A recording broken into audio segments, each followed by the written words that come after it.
Welcome to the May 21st, 2019 regular board meeting of the Everett Public Schools Board of Directors. Meetings hereby called to order.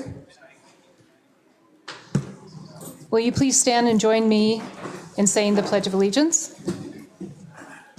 I pledge allegiance to the flag of the United States of America and to the republic for which it stands, one nation, under God, indivisible, with liberty and justice for all.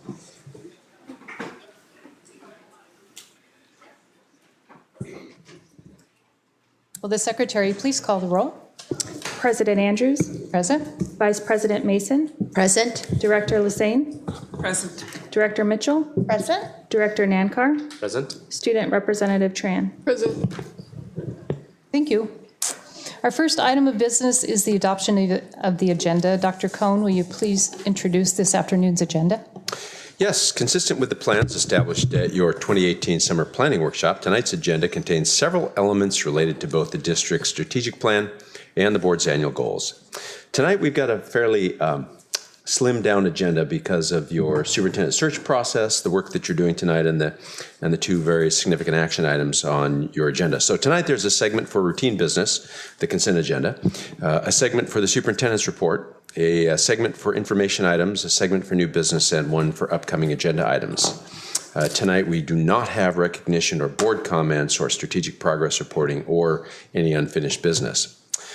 Since publishing the agenda, we've made a couple of minor adjustments. Item 4.1, adoption of agenda, was updated with a fix to the estimated timing sheet because there was a spreadsheet error and it wasn't calculating the time right. 7.6, approval of the personnel report, was updated with a repaired typographical error. And item 9.1, the superintendent's report, will be updated during the meeting as is customary for our regular meetings. Item 12.4, adoption of physics, French, psychology, and AP Studio art materials, was updated with a corrected PowerPoint presentation because we discovered there was a slide missing from the one that we approved to be mounted to the agenda. In all other respects, the agenda is as we published it to you. The board may certainly elect to change the order of business by a majority vote of the members, and this is not the point in your agenda when you request that items be removed from your consent agenda. That comes a little bit later. So other than those minor adjustments that I mentioned to you, in all other respects, the agenda is as we originally published it to you, and we ask your approval of it. Is there a motion to adopt the agenda with the minor adjustments? So moved. Second. Is that you? Okay. It's been moved by Director Mitchell and seconded by Director Nankar to adopt the agenda. Is there any discussion? Hearing none. Oh, Director Lassane. Madam President, were we going to add an item in the agenda at this time or no? No? Okay. We'll just make an announcement. Yeah. Okay. So hearing no further discussion, all those in favor say aye. Aye. Aye. Those opposed, motion carries. The agenda is adopted. Before we move into the rest of the agenda, we did want to make an announcement. The board has been in executive session today for superintendent search, and at the conclusion of the executive session, we did move back into open session and took a vote and determined 3 candidate finalists. I wanted to announce them this evening in alphabetical order. They are Gabriella Duran-Blakey, Ian Saltzman, and Stephen Thompson. So we will be inviting them back for interviews, final interviews. Pardon? For the superintendent. Did I miss that part? Oh. Well, it's been a long day for the superintendent position. Long few days. Yes. Okay, section 5.0, recognition. There are no recognitions scheduled this evening. So we will move on to audience comments. The school board sets aside time during each regular board meeting to hear from our constituents. We do this because we value public input and want to hear and understand the perspectives you bring to the table. Dr. Cohn, are there any requests to comment during this time? What? Yes, there are. Okay. How many? Well, at the moment, there are 5. Okay, great. I believe there's some more coming in. All right, perfect. So on behalf of the board, I welcome you. Our school board meetings are designed to conduct district business in public. We welcome ideas and opinions presented in that same spirit. I will share how this portion of the meeting is conducted. The superintendent will call you to the podium to speak in the order in which you signed up. Each speaker has 3 minutes for your comments. All comments are recorded and will be made available for future viewing by the board and public. This public comment time is for the board to listen to what you have to say. It's not a time for debate or discussion, and board members will not respond to individual comments during this time. As board president, I have the responsibility to ensure the meeting and all conversations are orderly and respectful, and I will appreciate your cooperation in helping me carry out that responsibility. Dr. Cohn, who is our first speaker? Our first speaker this evening, and I'm going to read these names as you finish with each of your sets of comments. And if I don't pronounce your name correctly, please do pronounce it correctly when you come to the lectern. Then please come to the lectern, and the green light will signify the start of your 3 minutes, the yellow a 30-second warning, and then the red the expiration of the 3 minutes. Our first speaker this evening is Brian Pear. Brian's a resident of the district and a parent of a student enrolled at a middle school, and wants to speak to the board about high school growth mitigation plan.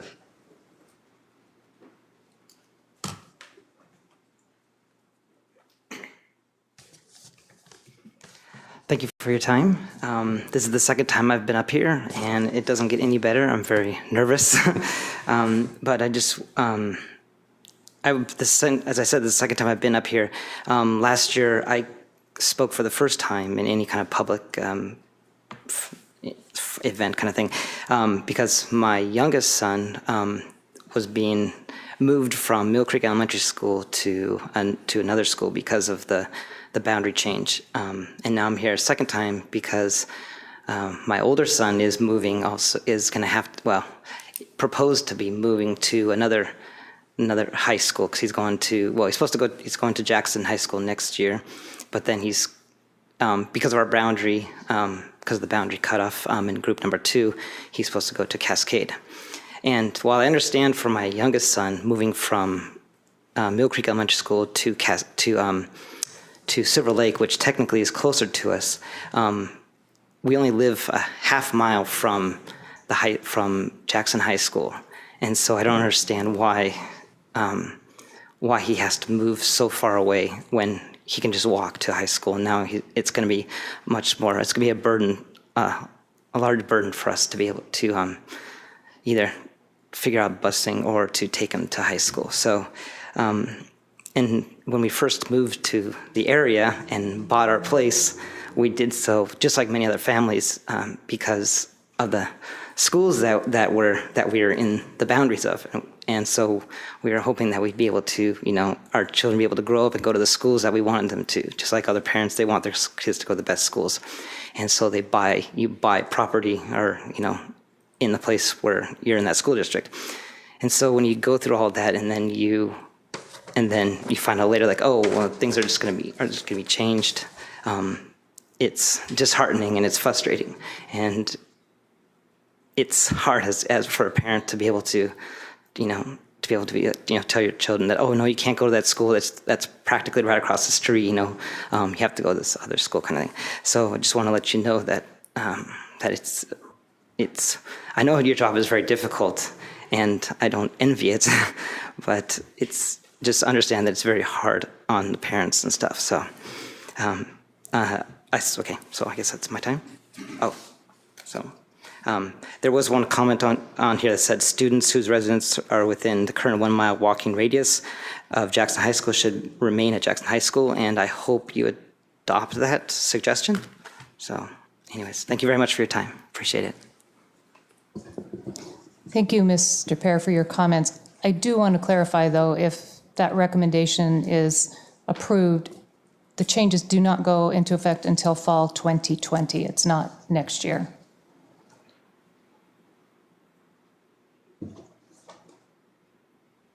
The second request is from Carly McGinn, and Carly's a resident of the district and would like to speak with you about the Housing Hope Development Collaboration with Everett Public Schools.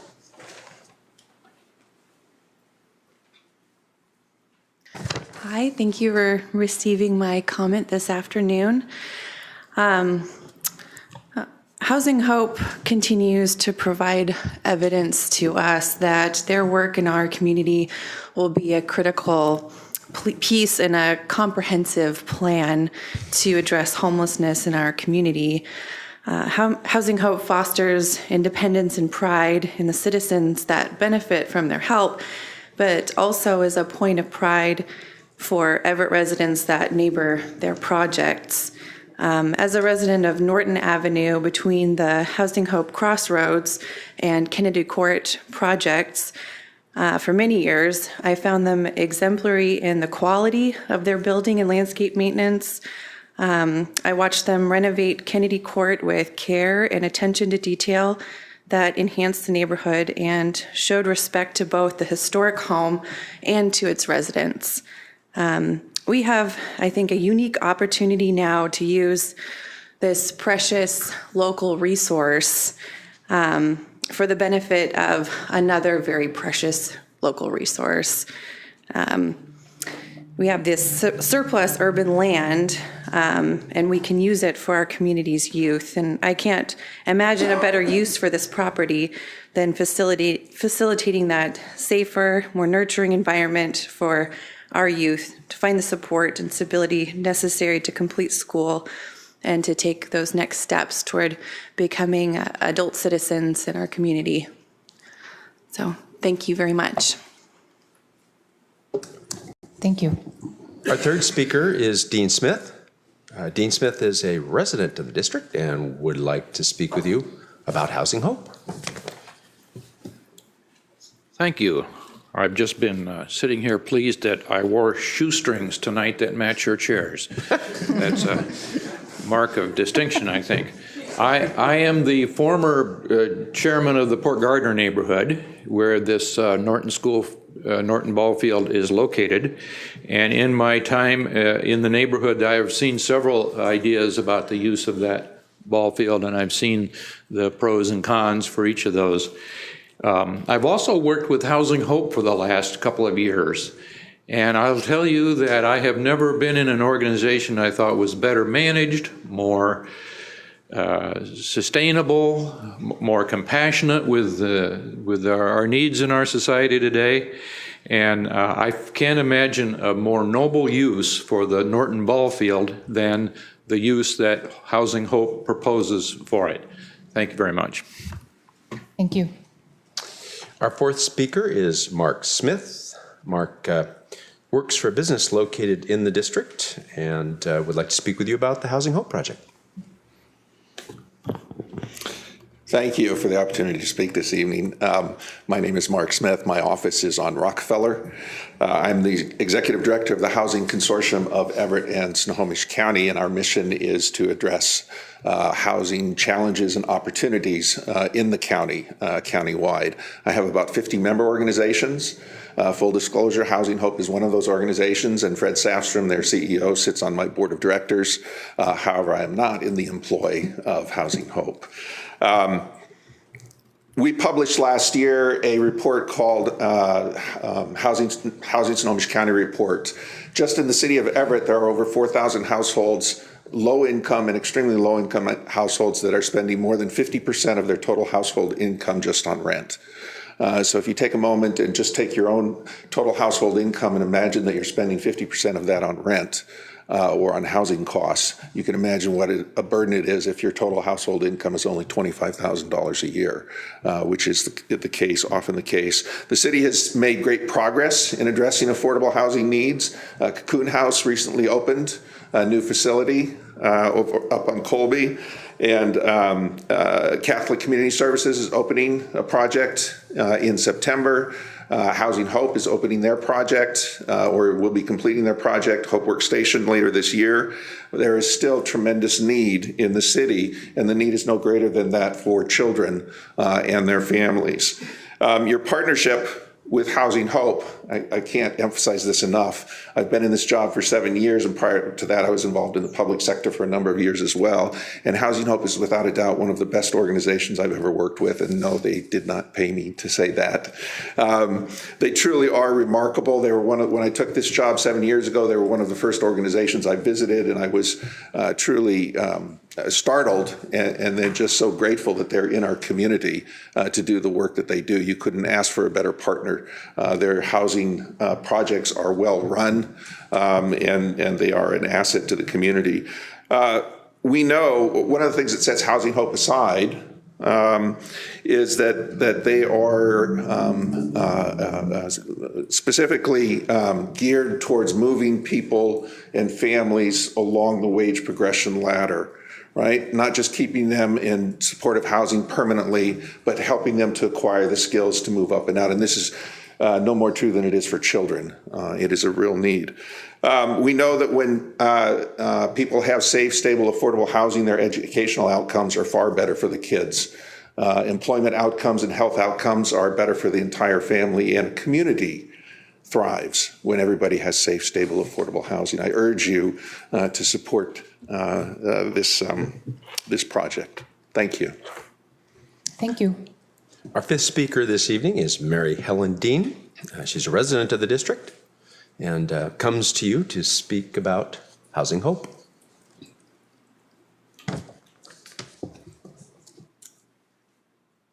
Well, good evening. It's an honor to be here to support such an amazing project. I'm not sure what more I can add from what the previous speakers have already shared. I live in the Grand Avenue neighborhood. I've been a neighbor of several Housing Hope projects. In our 21 years in that neighborhood, there's not been a single issue with any of the residents. As has been stated, to be able to properly educate a child, you have to house them and feed them and provide all the resources. And the numbers of homeless people in this area is beyond comprehension as far as I'm concerned, and there's so few places to put families. My husband, who runs the Interfaith Association, is at a fundraiser tonight. He'd be here to speak on behalf of this project also. I strongly support that you give this project a go-ahead, and I also believe strongly that there is no lack of resources, there's no lack of money in this world. It's truly a distribution issue, and this is a great opportunity for the Everett School District to step up and support this amazing project. Thank you. Thank you. And our final speaker this evening is Ed Peterson, who is a resident of the district, I think works for an organization located in the district, and is here to speak with you about Housing Hope. Good evening. I'm delighted to be here this evening on this issue. 5 years ago, I was appointed by Mayor Ray Stephenson to serve on the Safe Streets Task Force designed to address the issues of homelessness and safety on the streets of our community. We worked for 6 months developing recommendations for action and came out with 63 diverse recommendations. The heart of these proposals were housing. Essentially, the need for affordable housing is the issue that challenges our communities throughout Snohomish County, interferes with healthy commerce in the business districts of our area, results in clogging up our emergency rooms and healthcare system with huge demands, interferes with the education of students in our schools as well, to the degree that a child is homeless and not capable of concentrating and participating productively in a classroom. It is not good for the classroom, and the teacher struggles with delivering the wonderful education that they're positioned to do otherwise. I was exceedingly pleased that the legislature, not this year, but 2018, passed new legislation making it easier for public jurisdictions to surplus properties towards solving the affordable housing issues in our state. There have been a number of initiatives now that are taking advantage of surplus properties and creating affordable housing solutions that benefit the communities. We have here a ball field, and thank you, Dean, for the term, because I wasn't sure what the right terminology might be. I do think there was a Jackson Elementary School at that location once upon a time many years ago, so I always called it the Jackson Field. Some people call it the Sequoia Field, many call it the Norton Field, but now I know that it's the Norton Ball Field. We have over the last decades have looked at this property and thought, what would be a good use for this property? How could it benefit the delivery of services for students in our district? And it's unfortunate that it has sat and not been put to a productive use these years. I hope now is the moment that this can actually happen. Housing Hope has created housing developments in 22 locations scattered throughout the county. It operates these facilities in neighborhoods, much like the Norton area neighborhood. I'm the lead in helping integrate this proposed project with the neighbors throughout this area, and I am looking forward to doing that with the neighborhood and creating a win-win scenario. I urge approval of this action at your meeting today. Thank you. Thank you. That concludes the request for remarks.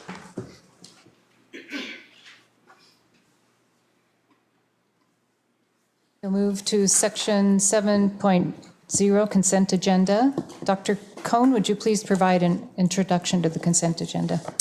The board's consent agenda includes repetitive business items. Examples of this type of item include meeting minutes, personnel actions, expense vouchers, surplus lists, gifts and grants, and recurring contracts. Sometimes the consent agenda will include items that occur less frequently, but that are of a routine business nature. The less frequently occurring consent agenda items are usually reviewed by the board in its Friday report 1 or more weeks before the board meeting when those items are scheduled to appear on the consent agenda. This gives directors time to ask staff questions about the items or to consider a discussion about the policy implications of the items. If a consent agenda item is removed by the concurrence of 2 directors, that item is placed in new business, and the system automatically renumbers the remaining items. The board votes on the consent agenda by a single motion. By its definition, a consent agenda is not debatable. In the case of this consent agenda, the superintendent's office has received no inquiries regarding any of the content. Therefore, the consent agenda is presented as published for your approval. Is there a motion to approve the consent agenda? So moved. Second. It's been moved by Director Mason and seconded by Director Mitchell to approve the consent agenda. Does any director wish to remove an item from the consent agenda and place it in the new business section? Hearing no request, we will proceed to the vote. All those in favor say aye. Aye. Aye. Aye. Those opposed say no. Consent agenda is approved. Section 8.0, board comments. In the interest of time, given our lengthy agenda and that we've had busy days for the last 2 days, we are going to not hear board comments and move directly to the superintendent's report. Unless you'd like me to postpone it to the next meeting so that you can get on with the other business. I think we'll hear your report. All right, very good. Well, I'd like to draw your attention to the vacation schedule first, and that is that we've got Memorial Day up and coming on Monday, and there's no school, and some of us, I think, are going to be participating in Mill Creek for some festivities and enjoying the Memorial Day activities within the community.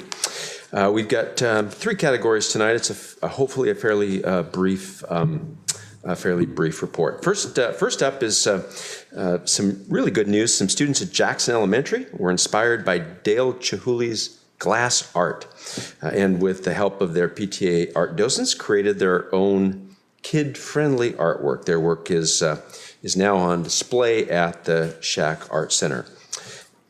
We want to congratulate Millie Emerson at Silver Firs Elementary, Michaela Richard at Heatherwood Middle, and Maria Gonzalez at Everett High. Their artwork will be represented on the 2019 Summer Reading Challenge brochures. We've got a lot of art sort of announcements of late, of course. The middle school art show is still going on in the building, and I think that's on many of your calendars for upcoming recognitions. We want to congratulate the Everett High School boys baseball team. They're the Wesco District champions. The last time they celebrated this honor was 1991, and the last time they went to state was 1995. Their run did come to an end on Sunday when they lost 6-2 to Peninsula High School in the first round of the state playoffs. Nevertheless, they're champions to us, and we want to take a moment and celebrate the excellent season that they've enjoyed. Jackson High earns a chance to defend the 4A state softball crown. The Timberwolves secured a state berth with a 5-3 by-district semifinal win over rival Lake Stevens. You know, if I keep this up, I think I'm going to get a sportscaster job in my next life. The Jackson High School boys soccer team is, as you can see on the display, going to state. They're coming off a Wesco 4A title and by-district crown. And the Jackson boys soccer team is going to make its first appearance since 2011. Jackson enters the state contest having outscored its opponents 60-8. Regardless of the outcome from here, says Dave Peters, this will be the finest finish in the JHS boys soccer team history, and it's incredibly exciting for these young men in the program, and we're very excited for them. We wanted to show you a couple of fun pictures. Fourth grade students earned a Fun with the Principals day for 40 days of no tardies. This is a picture of some very good sports. Assistant Principal Annette Sternberg and Principal Elizabeth Kelly, who kind of start to look like swamp monsters after all of that silly string application. But we thought you'd enjoy this, and I think I visited there for a similar attendance, sort of an activity for ice cream cones with the superintendent. It was really kind of cute, and it was kind of fun too. We've got a kind of a heart warmer here.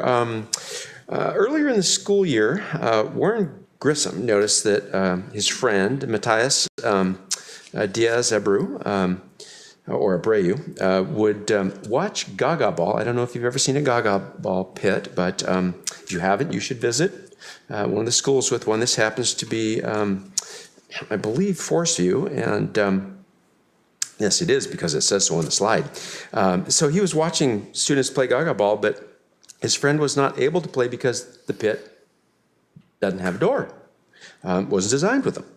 So he knew that our PTA had raised funds for a second pit, and he and Matthias wrote a request for the PTA to consider making a second pit wheelchair accessible. They presented their request at the PTA meeting in April, and the PTA voted and approved the request. They're able to work with the vendor to acquire materials and plans to add a gate, and a group of volunteers built and assembled the pit. And these two young men are a great example of Everett Public Schools students exhibiting good citizenship, inclusiveness, a welcoming environment, and 21st century skills, identifying a problem, identifying a solution, and working in partnership, we call it collaboration, to make their community better. So we want to just take a moment and express our pride in their accomplishments and really the enrichment of the environment and what youngsters get to experience at Forestville Elementary School. 5 schools were identified by the State Superintendent of Public Instruction as recognized schools. You may recall this as the Achievement Awards. It is a very different set of metrics and process, but nevertheless, I want you to know that Cedarwood Elementary School received recognition for high achievement in English language arts, math, and Student quality measures. Garfield Elementary for growth in the metrics while narrowing the gap between the highest and lowest performing student groups. Madison Elementary for growth in the metrics while narrowing the gaps between the highest and lowest performing student groups and demonstrating improvement among student groups identified for support. Mill Creek for high achievement in English language arts, math, and student quality measures. And North Middle School for closing gaps and demonstrating improvement among student groups identified for support. Just so that you know, we're very much engaged in analyzing the results of those stats and may have some interesting information for you a little bit later as we look at all the rest of our schools in the district, particularly the high schools, which were not recognized even though their graduation rates are in the 96, 98, 99% range. So we'll have a little bit more information for you that in the future, on that in the future. So we've got good news on our most recent bond rating process. Standard & Poor's Global Ratings assigned the district a rating of AA+, and Moody's Investment Services assigned a rating of AA1. Both are noting what they call a stable outlook. Districts are measured through a systematic rating structure that considers many factors, including funding, the local economy, property values in the district's boundaries, and our fund balance. The analysts evaluate whether the district demonstrates positive or negative characteristics that would move the rating up or down. I will tell you that as we went into this, our expectation and best outcome hope was for a stable rating, because our assessed value within the district boundaries isn't as large as those districts with ratings higher, and you've got to really have a lot more property value in your district. In both instances, the characteristics for Everett moved the district up one level. The Moody's report notes that the district benefits from a strong and proactive management team that demonstrates conservative budget practices, conducting multi-year forecasts, cash flow projections, and scenario analysis. We are very pleased with these ratings, the overall ratings being stable. And I want to congratulate Mr. Moore and his team for all the work that they did, and all the folks who work with us at D.A. Davidson and the bond rating, or the bond firms, et cetera, et cetera. It's a tremendous undertaking, and I think we provided you some information in a Friday report about the extensiveness of the data that we provide and the type of analysis that they do. So I want to congratulate Jeff, who's busy elsewhere in the building working on some human resources activities today. Let's see, OSPI has launched a new report card. We wanted to make sure we drew this to your attention. If you haven't visited for a while, it will be, how did we say at the start of the meeting? A challenge. OSPI has increased the amount of information you can gather about districts and now allows you to access school-by-school information. I'm not sure why we're describing it that way, because we used to access school-by-school information before, but anyway, you can go out there and try it. Much of the data is presented in a different manner than you may be used to if you've been out there rooting around in the data, so there really isn't a one-by-one comparison. Catherine Matthews actually wrote this up for me because I wanted you to have some sense of it. For example, the old report card would say what % of disciplined students were African American, and the new report card expresses it by saying what percentage of African American students were disciplined. That's a difference. And the reason I'm bringing this to your attention is because OSPI just released all this disciplinary data and sent out a press release and all that sort of thing. And there is a monstrous amount of information out there. The current data rates show for 2017-18 that 6.79% of male students received disciplinary measures and 2.05% of female students received disciplinary measures. We're going to provide you some more information about this data in the future. You see some of this type of data in state of school reviews. This is much more extensive, and OSPI is attracting the attention of, or attempting to attract the attention of the broader community, especially the press, and we wanted you to be aware of that, so that if you feel like you'd like to go out and, again, root around in it, great. But we're going to present some data to you in the future. Our district and the schools are working under the guidance of the Snohomish Health District to address the issue of measles and people's concerns around measles. District communications staff emailed a letter from Snohomish County Health District to parents last week and provided information on the district website. As with the cases of mumps that we experienced a while back, staff have data and messaging prepped, and we ready ourselves for the possibility of exclusions of staff or students who are not immunized against measles should a case of measles occur in our school district.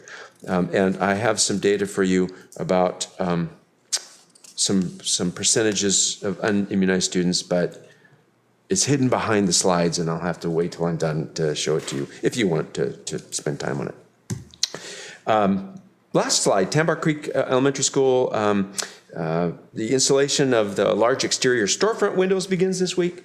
I think all of you have taken tours at this point, so you've seen the developments, the exterior windows, and the siding installation continues, and new boilers and pumps and all that piping associated with those things is being installed or has been installed. The main electrical switchgear is nearing completion. I hear that the server was installed. Brian was very excited about that the other day.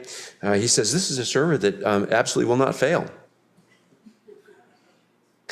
Sounds like Paul Jonason, doesn't it? Finished works underway through the classroom wing, including casework, ceiling tiles, wall coverings, whiteboards, painting, exterior glazing.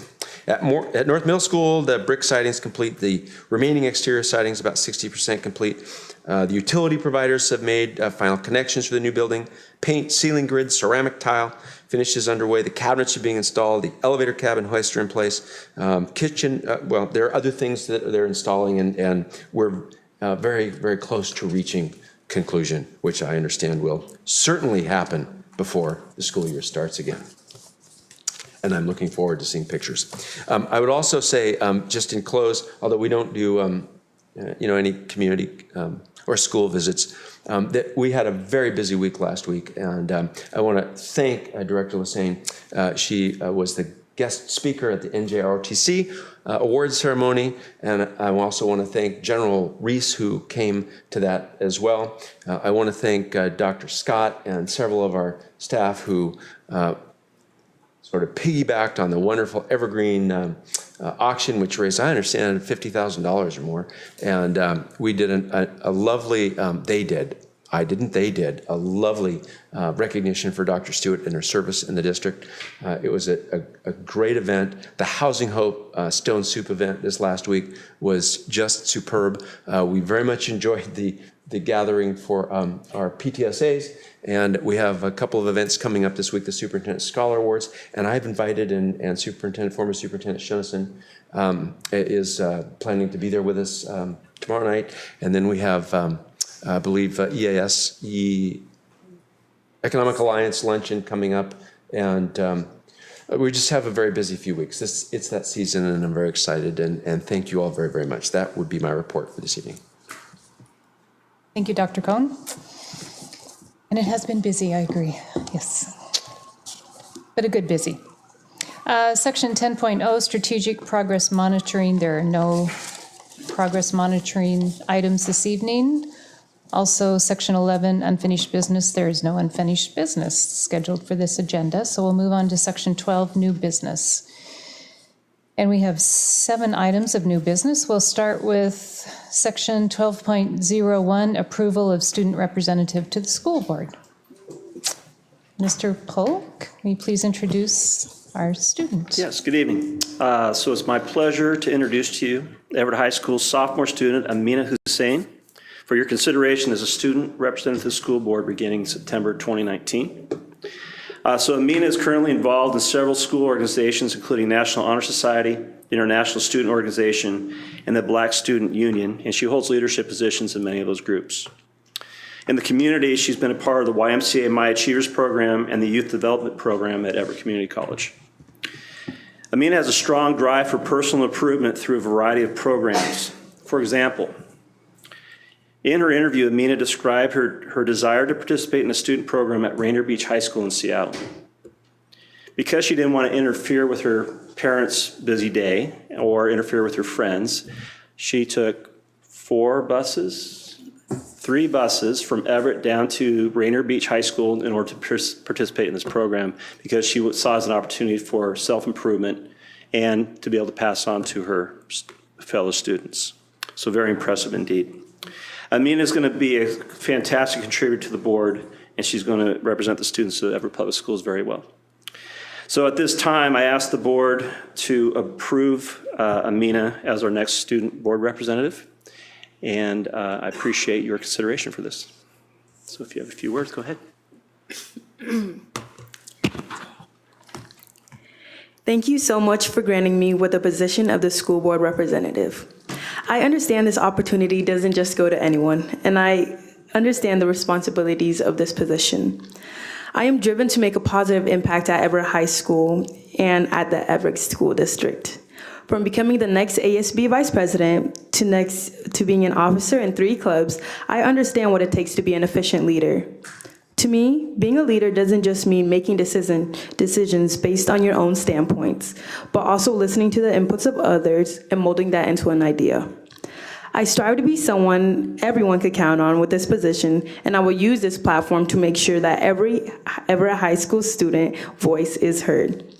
This is a once-in-a-lifetime opportunity, and I thank you so much for allowing me to participate in this amazing board. Thank you, Amina. So the motion is to approve the selection committee's nominee, and Director Nankar, you were part of that, correct? Yes, I was indeed, and I'm really, really excited for Amina, and I can see nothing but good things for her, and her story is amazing. If any of us at any time get a chance to have a conversation with her, I would urge you to do that. But what do I move? I'd like to move for the motion for Amina to be on the school board, student representative on the school board. Thank you. Second? I'd like to second that. It's been moved by Director Nankar and seconded by Director Lassane to approve Amina Hussein for the Everett Public Schools student representative beginning September 10th next year. All those in favor say aye. Aye. Those opposed? Welcome, Amina. Oh.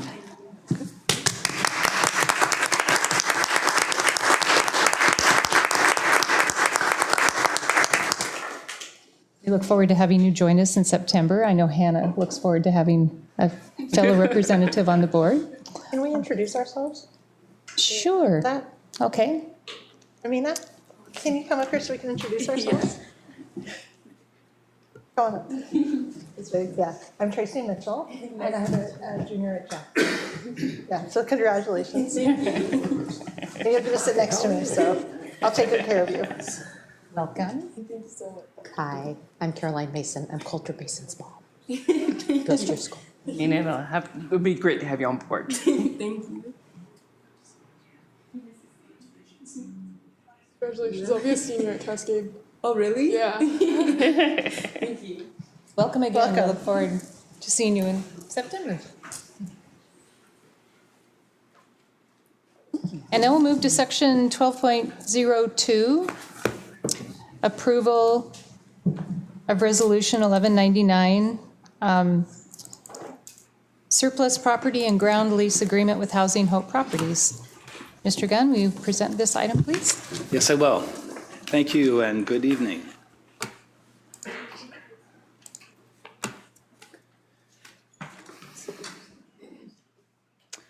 So just a quick comment. I'm not sure really what the official name of this property is either. We've called it a number of things. I agree with Ed Peterson, though, that this was the original location of Jackson's grade school, and it was demolished in the 1950s. You probably read that in the presentation. So tonight we will ask for your approval of the ground lease agreement with Housing Hope Properties, a nonprofit organization that provides affordable housing and tailored services to reduce homelessness and poverty for residents of Snohomish and Camino Island. I'll do the introduction and quick overview. I will ask Dr. Cynthia Jones, the Director of Categorical Programs, to come up and talk with you for a few minutes about the McKinney-Vento Homeless Assistance Act and how that how homeless students are provided for by our school district.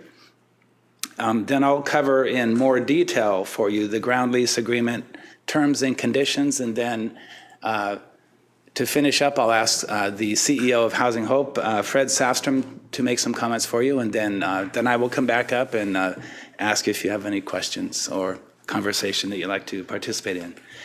First of all, I'm going to start off with the basically the rationale for the agreement. If you haven't already,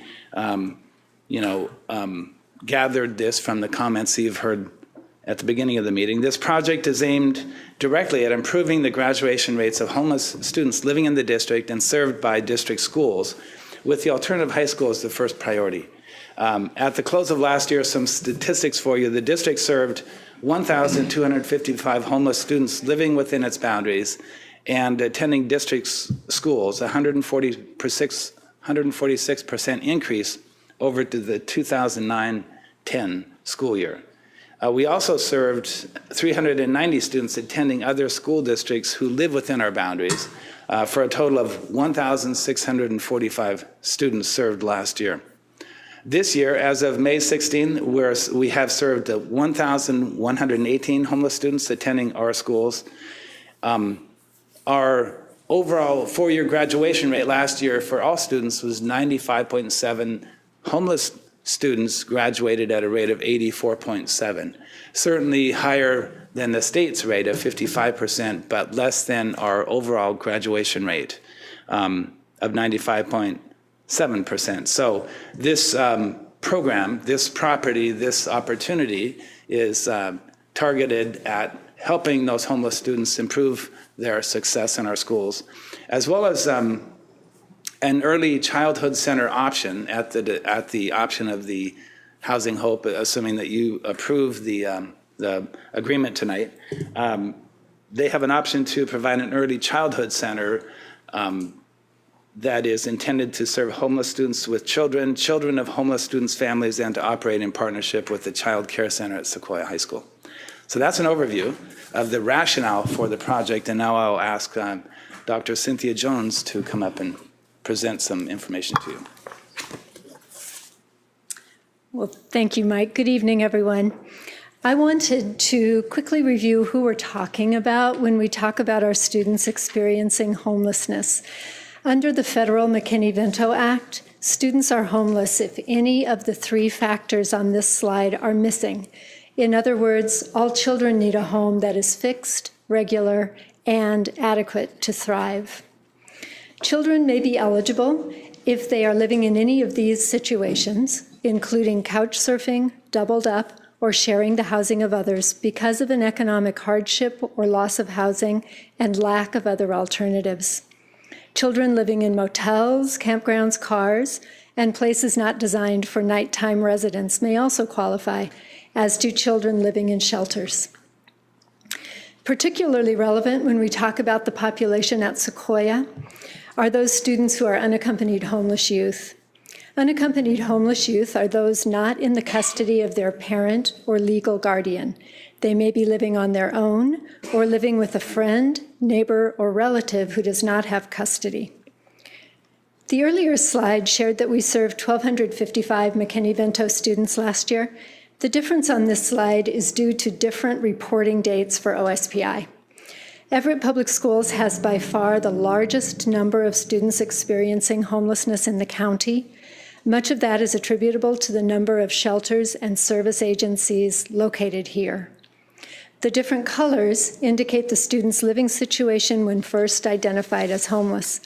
2/3 of our students are doubled up, with the remaining third split almost equally between students living in motels, shelters, or unsheltered, which could be on the street, in a car, or in a campground.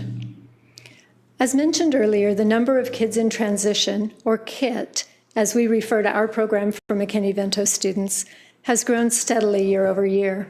This year is the first time that we are experiencing a decrease in number, which is a positive sign. All of our schools have KIT students. The majority are in the North End and the Casino Road corridor. While the number at Sequoia is not among the highest, In terms of percentage, it is by far the most impacted school. Graduation rates are not the only academic outcomes that are impacted by homelessness. McKinney-Vento students typically score below housed students on all assessments and other indicators of academic progress. You might think that being doubled up would not be as impactful as other homeless situations, but the data shows academic outcomes are the same.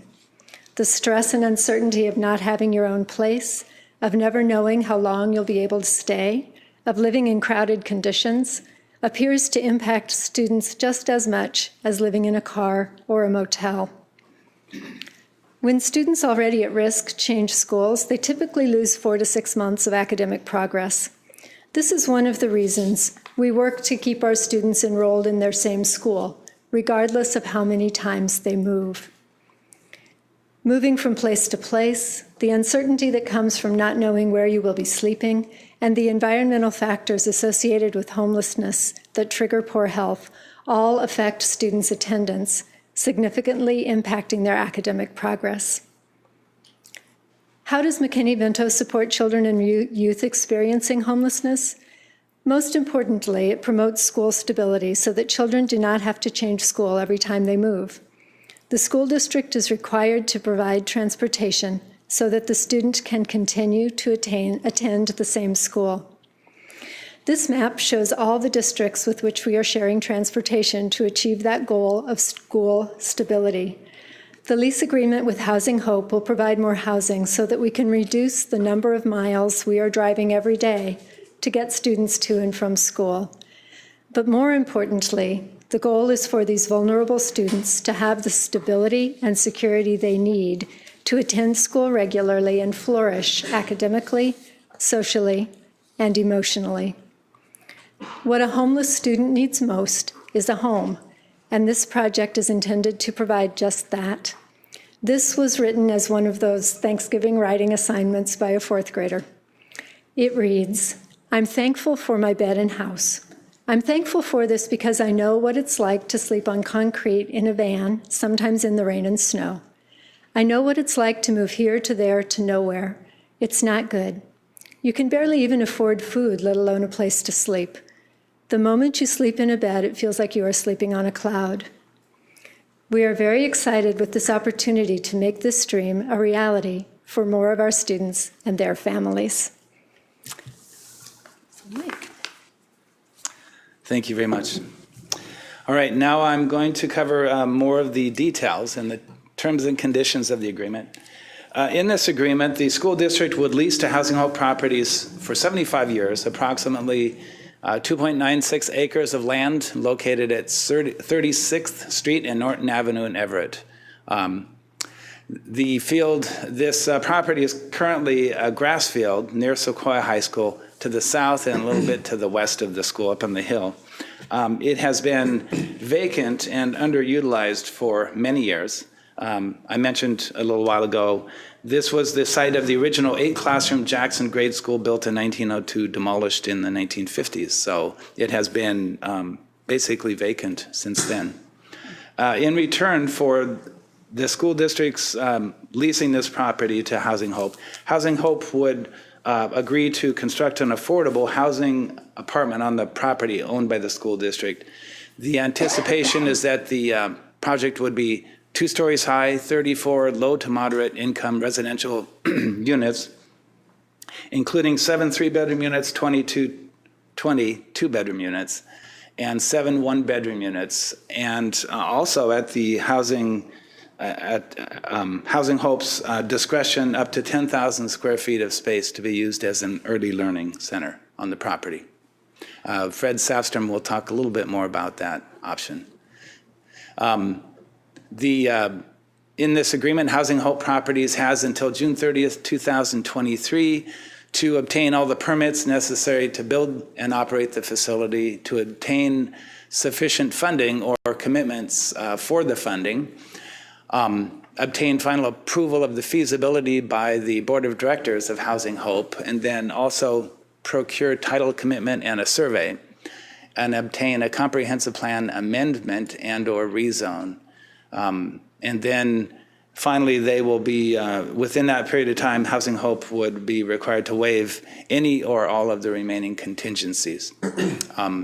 So the school district would have the right to approve the site design, the layout of the site, the building plans, and then upon closing, that is, once all of these contingency items are taken care of, the Housing Hope property would become responsible for all of the taxes that would become due on the property at that time or within the next 75 years, property and builder's risk insurance, the utilities, the actual construction cost of maintenance, repair, and operating the facility.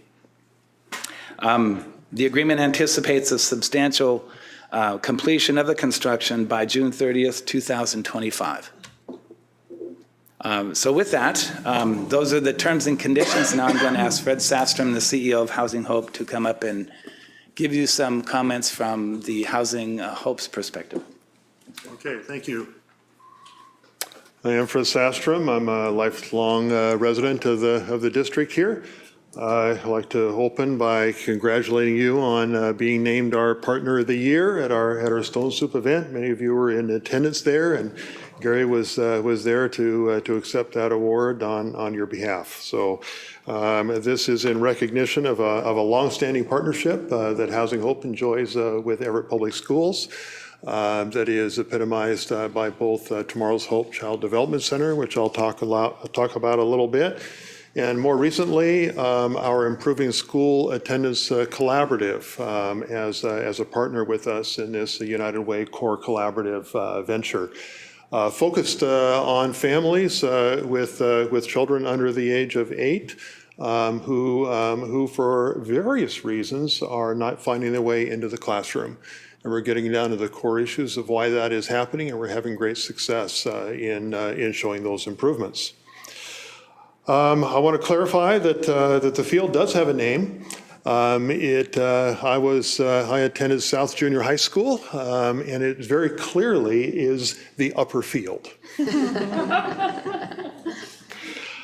Housing Hope has been in operation for 32 years. Every project that we have undertaken, we have brought successfully to completion. You can have great confidence that we will move forward in a very experienced and professional, competent manner to develop a project here that we will all be very proud of. The project is contingent upon obtaining the necessary development permits. What we have today, I view as really just the beginning. Where we are today is an agreement where the school district is viewing this agreement as in the best interest of its students. Housing Hope is viewing this as consistent with our mission of serving homeless families with children. And at this point, it moves into a land use discussion. And that land use discussion will include a public process and public comment and a decision by the public, in essence, if this is the appropriate use for this property. We believe it would be, but we are very, very anxious to be engaging with the public in that discussion. This property is in a historic overlay zone. We're very aware of that. We are very intent on creating a project in conjunction with the neighborhood that is going to be sensitive to the neighborhood character and environment. And we will be working closely with those neighbors to create just that project. As was mentioned earlier in the public comments, we have 2 projects in this general vicinity, and both of those projects are very attractive projects. In fact, one of them was our very first project that we developed more than 30 years ago, and still today, it is a very attractive, well-managed, well-run project. In addition, Kennedy Court recently was remodeled and beautifully done so, historic buildings that maintains its sensitive character to the neighborhood. Tomorrow's Hope Child Development Center is a center with 112 licensed slots. We specialize in serving students or children ages 0 to 12 that about 90% of them are living in extreme poverty, and many of them in homelessness. We have great expertise in assisting these children to overcome the traumas that they have experienced in their experience of homelessness and living in poverty. And these children, we are very, very pleased that they are entering your schools on average better prepared for kindergarten than their higher income peers. They are overcoming those traumas when they are entering into your schools. Tomorrow's Hope is in a process of taking the next step to become a therapeutic center. There are presently two such therapeutic centers in the state, one in Seattle and one in Yakima. And we are in discussions with the state, and we are in discussion with our funders, and we are in process now of upgrading Tomorrow's Hope to a therapeutic center where it would be a licensed medical facility with individualized plans by medical professionals for overcoming those traumas they've experienced. So this would be a great addition to Snohomish County, and we believe that that this site is one of more than one potential sites for that new center. We're still in the process of making that decision, so we will make that as we go through this process. You should know that since the state law was passed a year ago, as mentioned by Mr. Peterson, we are in conversation with more than one public entity in regards to similar agreements in a productive use of surplus public land. And I think that you will be seeing others following this same path that you are considering here today. So thank you for your partnership. Thank you for your consideration. And if there's any questions along the way, I'm always happy to answer.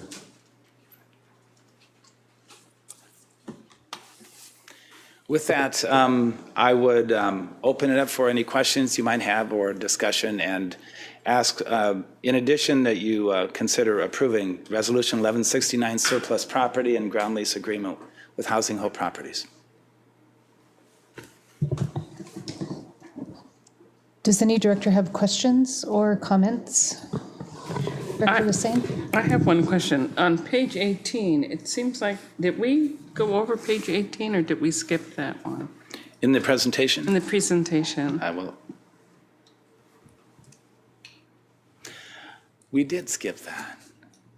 I just noticed. I don't think I covered this tonight. Well, I don't mind you going through that for the record. I will do it right now. I apologize. It does appear that I skipped this part of the presentation. In this, part of the terms and conditions is that the Housing Hope Properties would be responsible for creating a plan to prioritize serving homeless students' households with students in the Everett Public Schools. It is set up with 4 different priorities. The first and highest priority would be that for residency in the apartments, the first priority would be for households with McKinney-Vento students that are enrolled at Sequoia High School. The second priority would be for households with McKinney-Vento students enrolled in other Everett public schools. Third priority for households with McKinney-Vento students enrolled in other school districts. And for these first 3 priorities, there would be, each one of those should be followed by the statement as identified by the Everett Public Schools. So the Everett Public Schools would identify those households with McKinney-Vento students that are within those 3 priority areas. And then the 4th priority area would be for households with students meeting low income and other requirements to which the development is subject. And then finally, the note at the bottom is that for those households with students currently enrolled in Everett Public Schools and meeting the above requirements, if there is more than can be handled by the number of units available, the preference would be given for those students that have a 2-year attendance history in the district. Thank you very much, Director Hussain. Well, in going through these, I appreciate that because it answered some questions that I did have. Yep.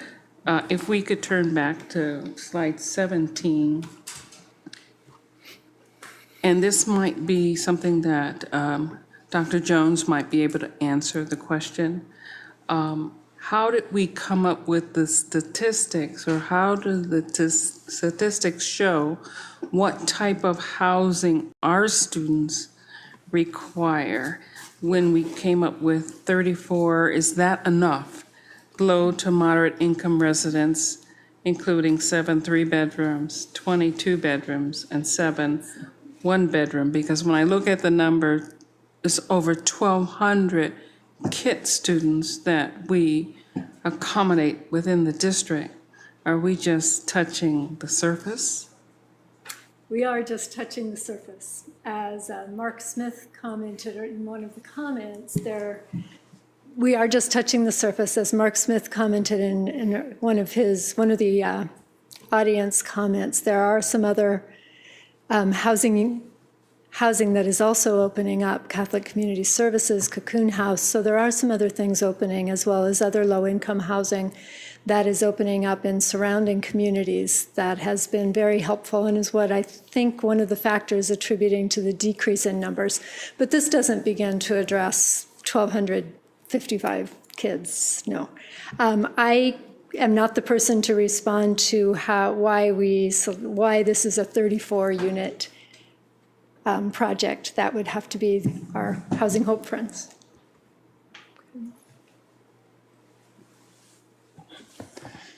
Is this just because that's what the space can accommodate?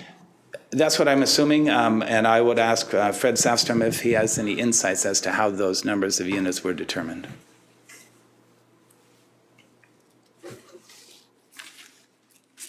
Thank you. Those numbers would be based upon what's called a bulk study. It's a general analysis given a 2-story limit on the height on what the capacity of the site might be. We believe that a few more units than 34 likely will be possible, and we felt very comfortable in the agreement guaranteeing the 34. Many of these homes would have more than one child, and so some of them it wouldn't necessarily just be 34 children, but some of them will have 2 or 3 children in the school district. So it would serve a little bit more than the number of units. Thank you, Fred.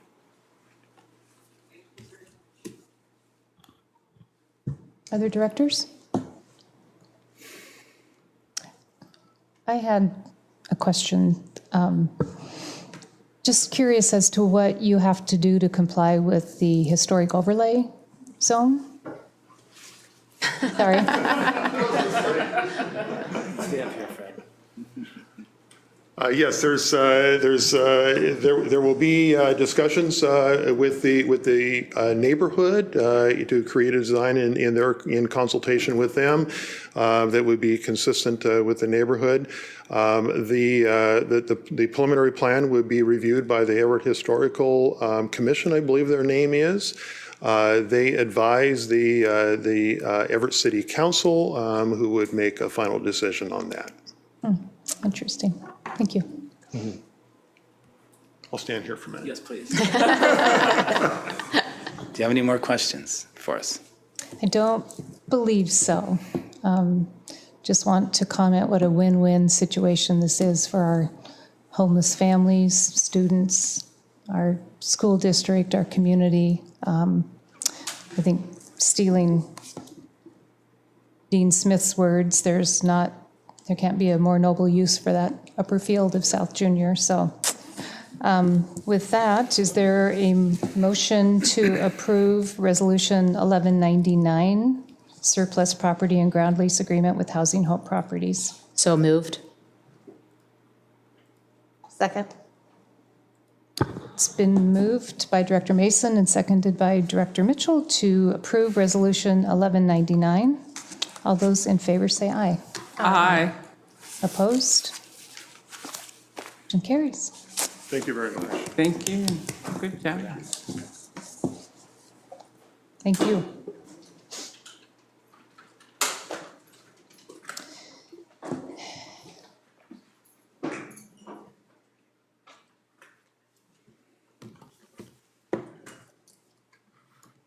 And we'll move to section 12.03, approval of high school boundary revision recommendations.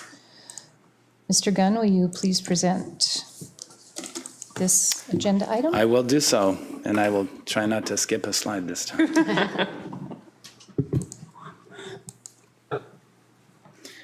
All right, so tonight we're going to offer for your consideration the recommendation by the High School Growth Management Planning Committee's work. Is that what it's called? High School Growth Mitigation Planning Committee. The other thing's kind of a bigger issue, actually. So we will be reviewing for your information, some of the information that we presented to you before about enrollment projections, just to kind of remind you of what has generated the need to do this work.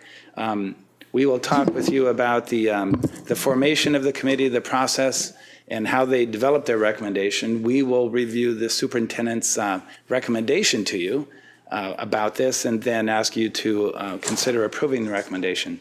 We have a number of people in the audience who will be joining us during the presentation. 3 community members who are on the committee, a student, I believe is here tonight, and then also Dave Peters, who will be able to join us for, it looks like, for the meeting. He has another commitment, but I think we're going to get done on time for him to do both of these jobs tonight. We also have in the audience, if in case you have any questions, are 2 people that were instrumental in the process. One is Gerard Holtzman, the planning principal for Tambar Creek Elementary School, has been involved in a number of other projects, other duties as assigned in our department, including this one. And then also Jim Dugan with Parametrics is in the audience, the facilitator who facilitated not only this process, but the elementary school boundary process, and is facilitating the process to develop a recommendation with the bond planning committee, capital bond planning committee. So this slide here shows enrollment projections, high school enrollment growth out through the year 2028, shows basically 3 lines that go to the right all the way to the end. Those are what those are the high, medium, and low range projections by Les Kendrick, our consultant that produces those for us. We use the mid-range projections for most of our facilities projections. We update these every year, by the way, based on what the actual enrollments are that come in. The projection that goes out only to 2024, that is the one that OSBI produces. They also update their projection every year based on the actual enrollments that are produced. So you can see that in the mid-range projection, we're going to be growing out through the year 2023. Then it levels off for about 4 or 5 years out to 2026, 27, and then it starts going back up. And by 2028, we will be back to the peak that we reached in 2023. So this time frame is really important to understand in the context of the committee recommendation. From now on through 2023, we're growing. We're going to level off then and then head back up. Then it'll be 2028 before we hit that peak of 2023 again. So 10 years out, okay? All right, the next couple of slides show very similar information in maybe a different form. This shows elementary, middle, and high school enrollment projections, the actual in 2018, then it goes out to ultimately out to 2028. You can see that at the high school level, the growth over the next 10 years or so is 625 at the high school level. It peaks again, the high school in 2023, drops for 3 or 4 years, and then goes back up. So that peak that you see in 2028 is really close to where we'll be in 2023. You can also see the elementary level is growing by just about as much as the high school or that 10-year time frame. The next slide is growth is projected in all regions. Again, we're showing elementary, middle, and high school enrollments in regions. North, Central, South, first segment is out through the year 2024, and then the second segment is from 2018 to 2028. So looking at the right-hand side of the slide, you'll see that the high school growth is occurring in all three regions: Everett High School, North Region; Cascades Central Region; Jackson High School, South Region. Highest in the South Region, but it's all three regions. Interesting to look at the elementary school growth, especially in the South End, 817 in that 10-year time frame for the South Region at the elementary level. Portables are needed at all grade levels. This slide here shows you actually the permanent, the number of students that are either over or under the permanent building capacities at those schools. We always have, well, we have the ability to add portables to increase portable capacity. What we're looking at here is, in effect, how many portables we're going to need to provide for the students that are projected to show up at those schools if we don't make any boundary changes. So this slide is assuming no boundary change, what life would look like out to 2028 in terms of portables, and how many portables you'd need at the various grade levels if you didn't change boundaries. So that's what this one looks like. So now I'm going to go back to July 3rd, 2018. The school board yourselves approved a motion that directed the superintendent to bring a proposal at I think it was the next board meeting, August 28th board meeting, for its approval, defining a committee process guiding principals, participants, and a timeline to, and I underline this, temporarily mitigate the effects of high school growth. The temporarily mitigate idea was there because it kind of indicates the thinking was and is to temporarily relieve the overcrowding at Jackson High School until we can pass a bond with the high school on it to build more space so that we can have the permanent building space to handle the students. It goes on to say the committee is to recommend revisions to high school enrollment boundaries beginning in fall 2020 to reduce enrollment at Jackson High School. And that is the job right there for the committee, was to propose recommendations to high school enrollment boundaries beginning fall of 2020. Then the following portion of that sentence says, and complementary and practical program changes, portable classrooms, and minor schedule changes. So based on that, the superintendent brought back, and you ultimately approved Resolution 1185 on August 28th, kind of more detail about the directions to the committee. And it was basically to ask them to bring back to the superintendent by March 31, 2019, a recommendation that's responsive to your resolution and the motion passed on July 3rd. That changes to the boundaries are to go into effect fall of 2020. The other changes, to the extent that they are recommended and approved, would go into effect at some, could take longer than that. That's the point. There was a series of guiding principles developed in the process for the committee's use to follow, and then they were also directed to consider in some manner the key themes raised by the community. Here in a little bit, I'll talk about the extent of community engagement and the input that we've gotten and how we kind of characterize the key themes that we received from the community. And then the final part of that Resolution 1185 was the superintendent was to bring back to you his recommendation about what to do with the recommendation of the committee. I mentioned Jim Dugan as the facilitator with parametrics. Committee members, there were 30 of them, community members representing the district's 3 comprehensive high schools and 5 middle schools. We had 1 student from each comprehensive high school, and then principals or assistant principals representing also the 3 high schools and 5 middle schools. So it was a really active and engaged committee process.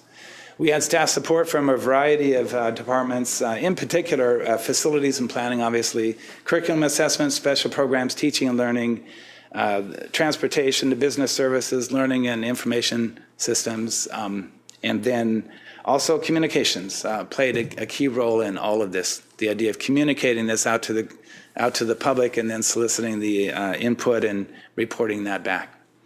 The next 3 slides show the guiding principles that were in your resolution 1185. So these are just kind of to remind you what the committee was directed to consider in the recommendations.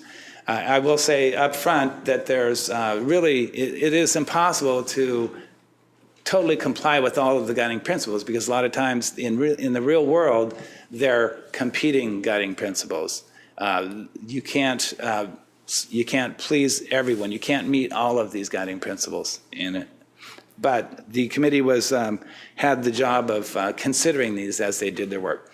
The care, the inclusion, the solutions, and the preparation. I won't read through all of these, but you can see that that it was very clearly laid out for the committee what principles they were to use. The neighborhoods, guiding principles, barriers, and inequity. The inequity was one that was in particular challenging because we always try to make sure that we're not exacerbating or creating new inequities when we look at boundary recommendations in particular. And then continuity, the idea of consideration should be given to maintaining feeder patterns. This one is particularly challenging when you don't have an even number of elementary or middle schools to divide into your high schools.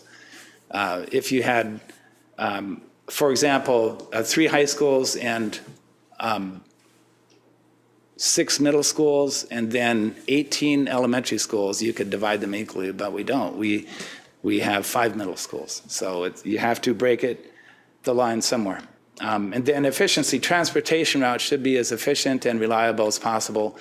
That is needing to be traded off, of course, with the idea that to do a boundary change, you're going to have to be increasing transportation times. So you begin to start looking at the time spent on buses and the costs of doing that and the implications to the households involved. And that's where the committee's work was, I think, the hardest, when they had to really consider the impact of these recommendations on the individual households. The committee process, they met 7 times between October of 18 and March of 2019. We posted a tremendous amount of information on the website. All of the committee meeting minutes were posted on the website for the committee members and the public to see. We provided a lot of different of information to the committee, and all of this information was also provided online so that the public could see all of the information that the committee was getting as they did their work. I'll say the same thing about all of the community input that we got. We took all of that, converted it to written form, and then posted that on the website as well. So there's a tremendous amount of information there. We had 5 public forums, 3 in November of 18 and 2 in February, plus online opportunity for comments. And then we had community comments posted on the district website and reviewed by the committee, as I mentioned. The final committee meeting was held on March 6th, where the committee members reached consensus on the recommendations. I would say a majority consensus, and in most cases, nearly unanimous. That's how I would characterize it. So the community engagement on the high school growth, I've provided that information on this slide in 2 areas. The first ones occurred, there were 3 community conversations held in May of 2018. And what this was is an opportunity for the public to come and tell the committee what they wanted the committee to hear before the committee started their work. So 155 attendees came. There were 204 written comments provided. And the prompts for the community input was questions. What options do you prefer? Because we had talked with them over time about many options. What are your thoughts, ideas, and concerns? So this input, this information was provided to the committee. And then a little bit later, in November 2018 and February of 19, we had 5 community forums. And the idea there was the boundary committee had by then produced a preliminary boundary proposal. And it wasn't finished, it wasn't approved, but it was like, here are the areas the committee was considering moving. And so the prompts for the community input at that session were to share your ideas about high school enrollment growth and the proposed boundary maps. So this is where people really started to understand it's really happening, that it is possible that these neighborhoods could be moving. So it became more clear. So anyway, after the committee made their recommendation to the superintendent, we posted that recommendation online. And since then, as you can see from the comment at the bottom of the slide, 132 online comments have been submitted since the committee recommendation was finalized and posted online. We provided all that to you in board docs as well. All right, so this one slide attempts to summarize the key themes from the community engagement. Now, I just mentioned to you the hundreds of community comments that we received, and you can imagine how hard it would be to come up with a true summary of all of those themes. These are the key themes. So we tried to boil it down to the most important ideas that were supported by the majority of the comments. So right off the bat, I would say the majority of the comments were not supportive of a boundary change. They had all sorts of reasons: driver safety, longer commute times, splitting communities, student walkers, sports and extracurricular activities, concerns around those with the boundary changes. They did not want to force high school students to have to switch high schools, once they started high schools. They did not want to move established families and break up neighborhoods. There were suggestions that students living south of 132nd had basically the right to attend school south of 132nd. They did not want middle school or elementary school feeder patterns to be split up. They suggested a way to avoid doing any of that would be to add more portables or permanent building classrooms to Jackson High School to accommodate more students. They emphasized in their comments that the changes are only a temporary solution. They suggested, a number of them, to rerun a bond for a new high school very soon, and that to consider scheduling or start time changes, or expanding online or magnet programs, changing grade level configurations, or things like that to reduce enrollment at Jackson High School. And then another common theme was to increase school impact and mitigation fees and build larger schools. So that's kind of a summary of those hundreds of comments. So now I'm getting ready to ask the committee members to stand up here before we get into the actual recommendation for your review and kind of the key points of the recommendation.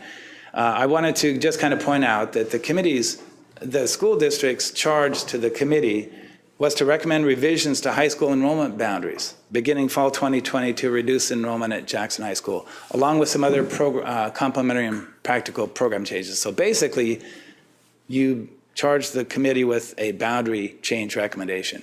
And I just mentioned that by and large, the community input was not supportive of a boundary change. So you can see dynamic was set up right away. So what I'd like to do is ask the 5 committee members, 1 student and Dave Peters, and then 3 committee members up one at a time to give you their perspective on how the committee balanced these issues. So I'm asking them for their perceptions of how the committee did its work. And with that, I would like to ask if Joshua Platt, is he here tonight? And Dave Peters, come on up. Why don't you both come on up? Dave, do you need to go now? So I'm going to have Dave go first. Dave has another commitment tonight. It is a departmental scholar award at Jackson High School. So, and that is conflicting. He thought we would be done by 6, I think. So, okay. Dave, I'm going to ask you to go first. Thank you. Thank you.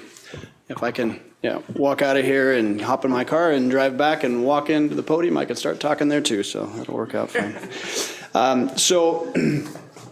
Some of the things that we considered, first, the idea that there was some resistance to a boundary change. As we probed into more deeply into the reasons why, really there were some significant things that came out of that we tried to try to solve, because we know that all of the options that were presented are unfortunate and they all have ramifications either way. We have to house the students, but there is no perfect solution to it. The idea that we could continue to just add more portables to Jackson, obviously that houses the students, as we've been doing over time, but it doesn't widen our hallways, it doesn't increase the number of permanent restrooms and office spaces, which we are now out of, and we have no more room for more counselors, for example, if we were to add those as well. And so that as we were trying to decide, well, what could we do instead, we considered other things as well, like the schedule changes, and also recognized some of the limitations of that. You need to have a time when you don't have the entire student body on the campus at the same time if you're not going to add more portables. And so really the only way to do that is to have two completely separate schedules. And of course that incurs more staffing costs with more secretaries, and folks that aren't at the first shift now need to be at the second shift and things like that. So it gets pretty complicated. Also facility usage with all of the PE classes needing to be in the morning. So that still athletic events can continue in the evening and things like that. So it was that was complicated and probably beyond the scope that we could analyze. Other programs like magnet programs and things like that. The problems we were running into is how to guarantee students that would be moving to those, so that it was a predictable kind of a measure. But what we also recognize, bullet point number 2 on that slide about, we got a lot of feedback about students that started at the high schools being able to continue at the high school. That seemed like a very strong theme. And that also aligned with some of the practical limitations that we were considering as well. For example, if we were to move all 375 students at once from Jackson to Cascade and then from Cascade to Everett, we wouldn't just be moving 375 students. We recognize that we would also be moving 15 teachers and likely an assistant principal and support staff. Only then to hire those positions back over the next several years until we reach the peak again at 2023. And so it'd be very disruptive. We'd be losing varsity athletes and, first chair musicians and things like that as well. And that seemed to be where a lot of the feedback was also coming from. And that was just Jackson's perspective. If you consider Cascade and Everett, Everett, for example, would be even a tougher situation. They just would have graduated in the fall of 2020, a senior class. They're receiving now a new freshman class of 300 and something students who have never attended Everett High School before.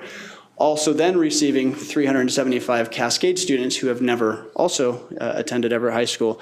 So, and they're used to having 1,400 students. Now they would have 1,800 or 1,900 students. Possibly more than half of them have never attended Everett High School, with another 15 teachers on their new staff. So it would really, again, be an identity issue. Not only that, every classroom, bathroom, heater, telephone, walk-in ready in about 15 months. And so that seemed to be an issue as well. So I think the recommendation that you'll be hearing tonight was considered to maybe a balanced phase-in approach where students that haven't attended Jackson High School yet, that first 8th grade class would be the one to potentially move from a boundary area to Cascade, and then similarly from Cascade to Everett. Then the following year, so those students would be there, that senior class would graduate, then the next set of students would move in, and so forth over the next few years, so that eventually we would be moving all 375 students, but it would be satisfying a lot of those concerns that were raised by the community, as well as also probably meeting a lot of the logistical needs of the schools.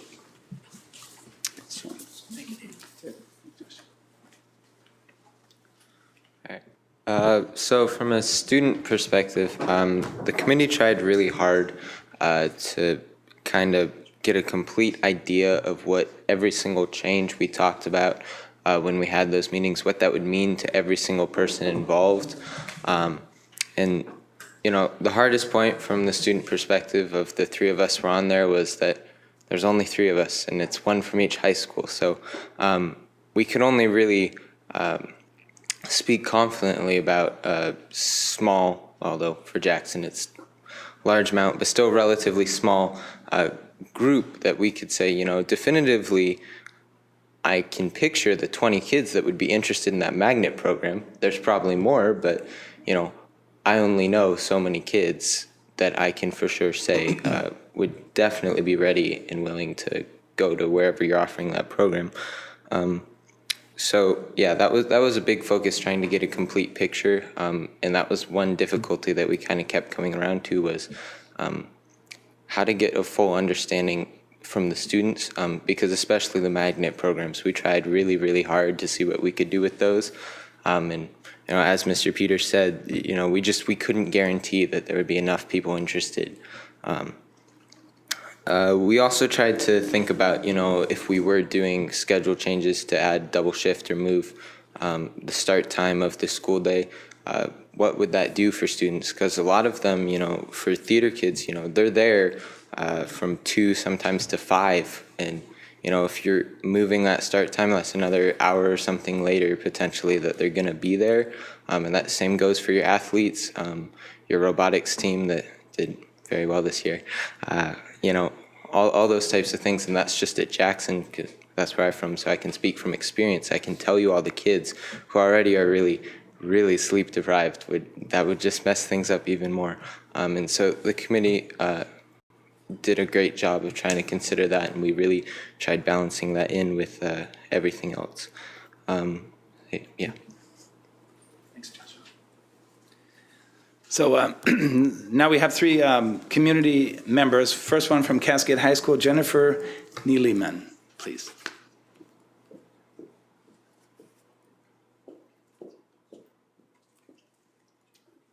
So I just wanted to start by saying how difficult the task was. It was very difficult with trying to balance the charge and trying to make sure that our guiding principles are being followed with the public because they were at odds with the charge that we were given. But we were very mindful of those comments, which I did appreciate how much those were taken into consideration. We were brought back to the charge many times throughout our meetings to remind us that we were there to recommend a boundary change. And so in taking those comments to heart, it definitely shaped the discussions that we had. We had many processes along the way, I would feel, where we had something and new comments would come in, and then that would take us to a new direction with what was going to be best for mindfulness of those comments. We did have a major concern, as you saw, about the travel time for people. And so one of the things that we took very seriously is continuing to leave walkers where they belong.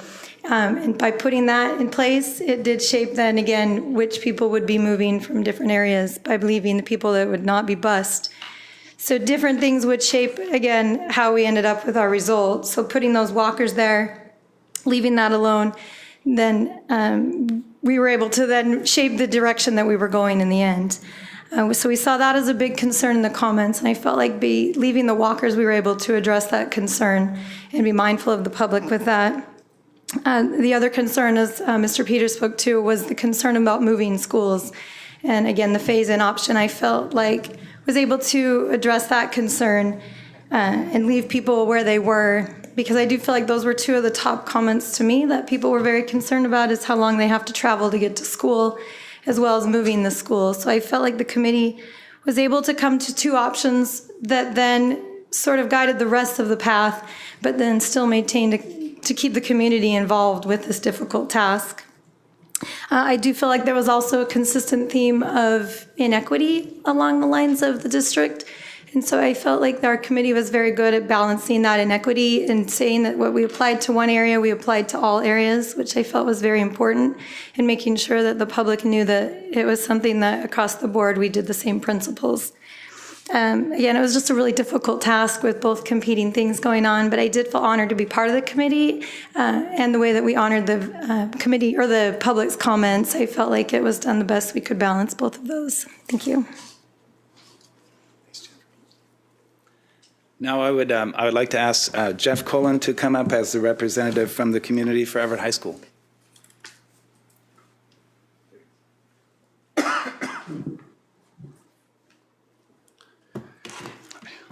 Hi, I'm Jeff Colin. I served on the high school growth management mitigation planning committee from Everett High School. I'm a parent of two boys at the high school, and they're both thriving there. Everett High is great, as is Cascade and Jackson. So we were asked as members of the committee to share our perspective on how we came to our decision. And I'm just going to kind of summarize the steps from my perspective, how we went through it. First, we looked at the current high school enrollment picture, the same as Mr. Gunn showed us earlier, basically showing we have Everett High on the north end of our district with about 500 empty seats, so to speak, room for 500 additional students in the existing buildings and no portables.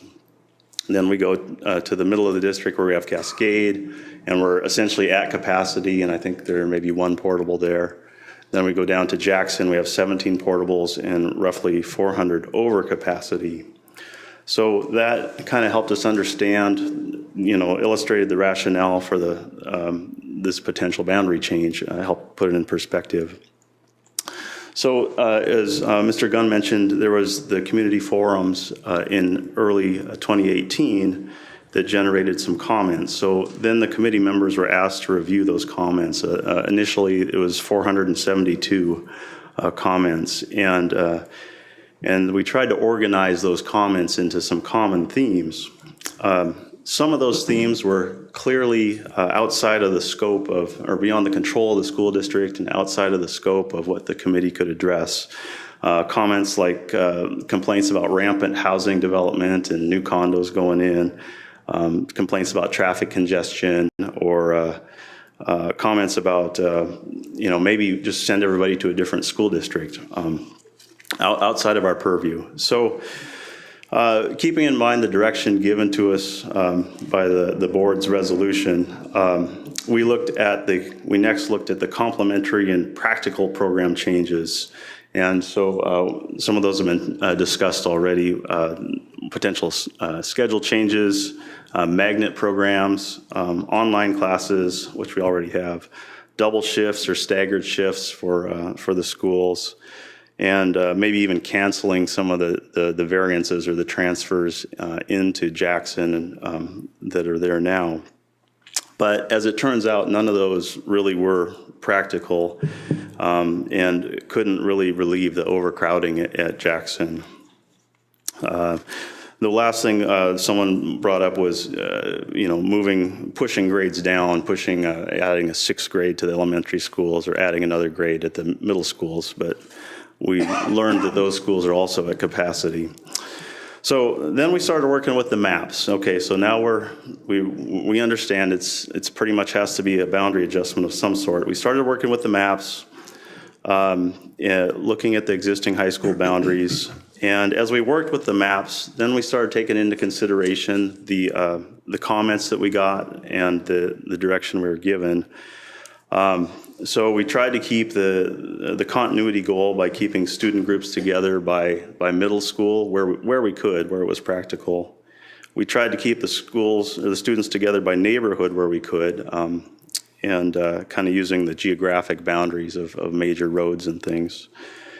And then we proposed to phase in the transition over time to allow kids to graduate from where they started.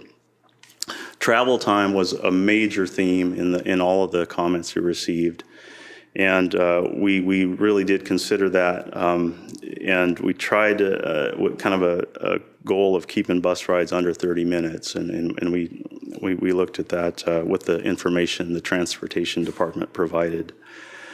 So in the end, we came up with this plan to move about 395 students out of Jackson over a phased-in approach. And kind of as a closing comment, I think being part of this process really illustrates the need for a new high school in South County and the need to get a bond passed to build that school. So thank you. The final community member I'd like to ask up to the podium tonight is from Jackson High School, and that is Jen Herman.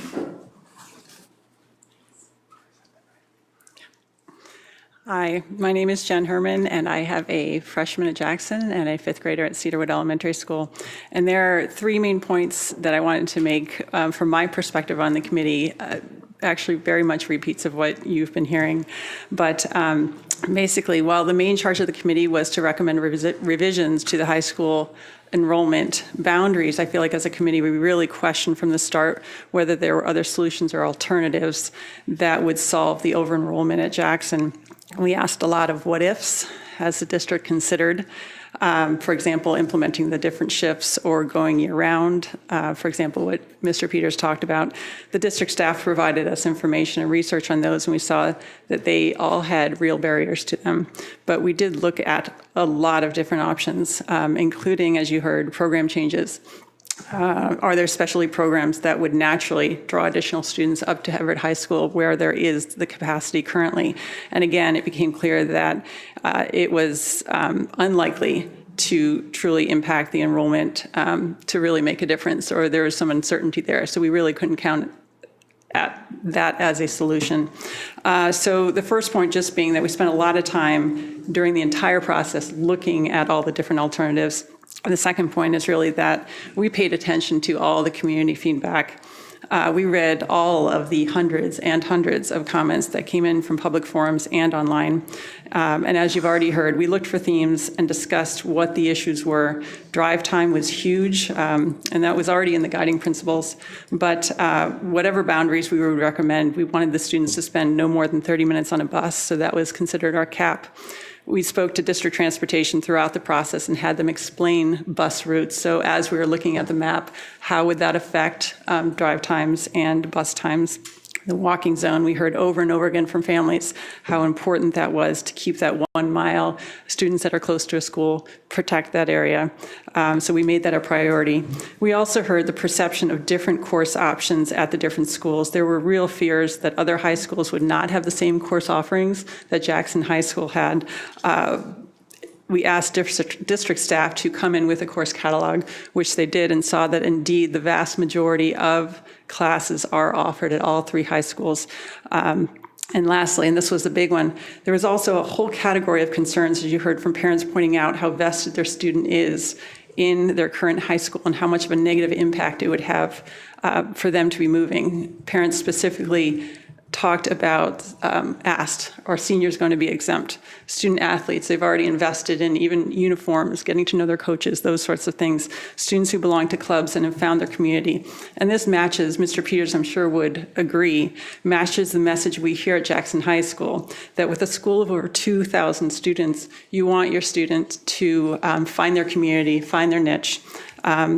And find that connection. So because of the public feedback on this and our own gut check on what is in the best interest of students, and Mr. Peters also talked about the practical, logistical aspects of what that might look like of doing all the students at once. Our recommendation included that a boundary change be rolled out over 4 years. We understand that this would delay the decrease in enrollment that was hoped for, but it was important to allow students to finish at the high school that they start in. And my last point is only that our committee also felt the need to be consistent in rationale between the schools. What applies to one school would apply to all. So shifting students from Jackson to Cascade only to create an overcrowding issue at Cascade didn't make any sense. Or apply the 1 mile radius walker priority to one school should also be applied to all schools, for example, Jackson and again, Cascade. So we tried to be consistent in our rationale between the three high schools and look at what was best from a district point of view. Thank you.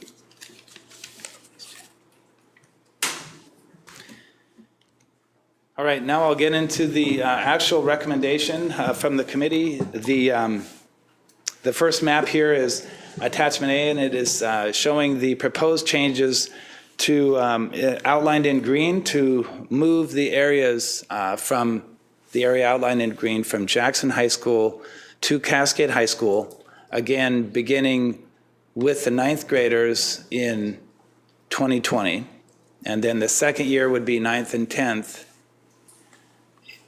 grades, and then the third year would be 9, 10, 11, and then the fourth and subsequent years would be all grade levels. What that would mean is that any student that is already going to a high school as of fall of 2020 would be able to continue to go to school at that high school and not have to change. I'll bring it up later, but it does beg the question about siblings, and that is not something the committee recommends dealing with at this time. So this is the change from the Jackson High School boundary area. This is the change, attachment B, recommended by the committee for moving from Cascade High School to Everett High School. So the areas outlined in green on attachment B would be moved to Everett High School. And again, with the same phased implementation beginning in the fall of 2020.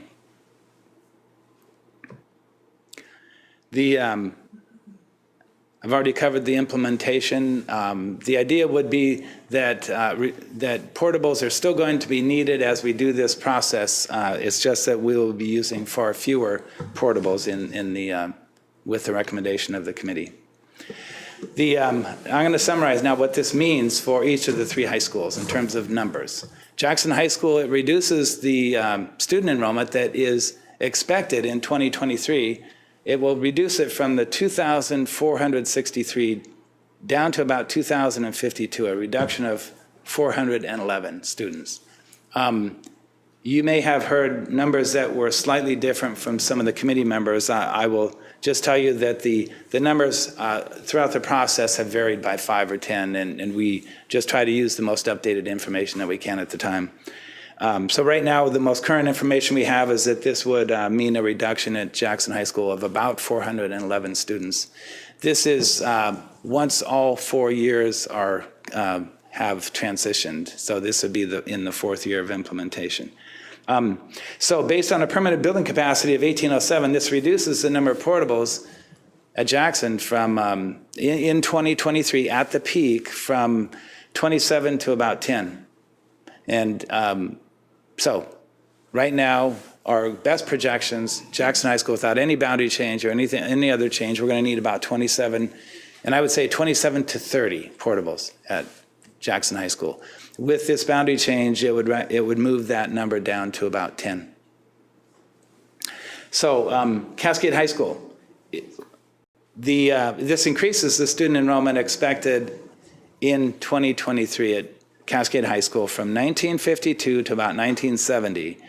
It's an increase of only about 18 students. And the reason that is only 18 students is because we're going to move a whole bunch of students north from Cascade to Everett High School. So that, in a sense, Cascade High School is just about where it would have been without any boundary change in terms of enrollment. Maybe another portable than it would have had otherwise, which is, we plan right now to have 6 portables there. So this might mean that they need 7 portables instead of 6 at Cascade High School. Everett High School, this is one of the biggest changes. This increases the student enrollment in 2023 from 1,543 to about 1,936, an increase of 393 students. Based on a permanent building capacity at that high school of 1930, we think it's going to bring up the need for a few portables. And technically, maybe by the math, they might not need much, but they haven't had to use the space there very efficiently since Cascade High School was built. That's when they were really needing all the space that was built there. So they have a large capacity, they just haven't had to use it very efficiently. So as we go through this process, assuming these numbers hold true, they'll probably need a couple of portables to handle the enrollment that we're projecting. The next 3 slides show in tabular form what the enrollments look like without a boundary change and then with a boundary change. The green colored boxes show the enrollments with the current boundary changes that are not affected by the boundary change. The yellow show those those numbers that would be changed by the boundary recommendation. So this is really kind of in tabular form what I just said in words. Cascade High School, the same color holds true in terms of the green is the existing boundary enrollments expected over time, and then the yellow shows what it would be with the new boundaries, and then same with Everett High School. So the same kind of information. There are some other implications that we wanted to point out of the recommendation, and you've heard it a couple times from the community and student members, but this recommendation really does respond to the community input that requested the students not be required to move after they started high school. It does not include changes to schedules or programs. Those complementary and practical program and schedule changes did not materialize in terms of the committee's recommendation. It does reduce portable relocation costs. We have enough portables now. With the construction of 10 Bar Creek Elementary and some other projects, we're going to be moving them around for a while, but they're still over $100,000 each to do that. So it saves about $1.75 million in the capital fund. This boundary change does. It does increase transportation costs for 3 years. We, with the current rules in place by OSPI, it appears that money would be recoverable from OSPI, perhaps delayed in collection by about a year, but we expect, unless something else changes, we would likely get that money back. It does, I wanted to point this out, transportation and our finance people brought this up for sure, that it does require that we hire more drivers in a time of driver shortage. It's always hard to hire drivers. And then also the complexity is for a transportation vendor is going to increase in possible confusion for the bus riders. Actually for a 3-year process, they're going to have buses from 2 different high schools in the same neighborhood picking up kids. So that's the confusion that would be increased. It will, and just to kind of point it out again, temporarily mitigates the effect of high school growth. With this change, it doesn't solve the problem. It spreads out the overage into the other 2 high schools. All 3 high schools will be well above the optimum size of 1,500 students, which is the size in our capital facilities plan that we really want our high schools to be at. So just want to underscore that. It doesn't solve it. It helps relieve the overcrowding at Jackson and spreads it out to the other 2 high schools. So now we get to the part where you will be asked to consider possible actions. I wanted to point those out. To you, you can approve the recommendation tonight as proposed by the committee. You can approve the recommendation with modifications to boundaries, which would change the enrollments, obviously.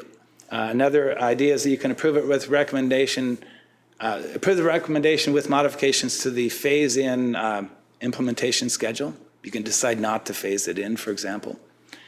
You can approve it with other modifications, and there are all sorts of possible ones.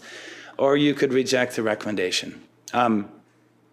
Those are actions tonight. You could also put off the decision and ask for additional time in the future to reconsider this and do some good things with the time in between now and then if you want, for additional considerations or community input or conversations.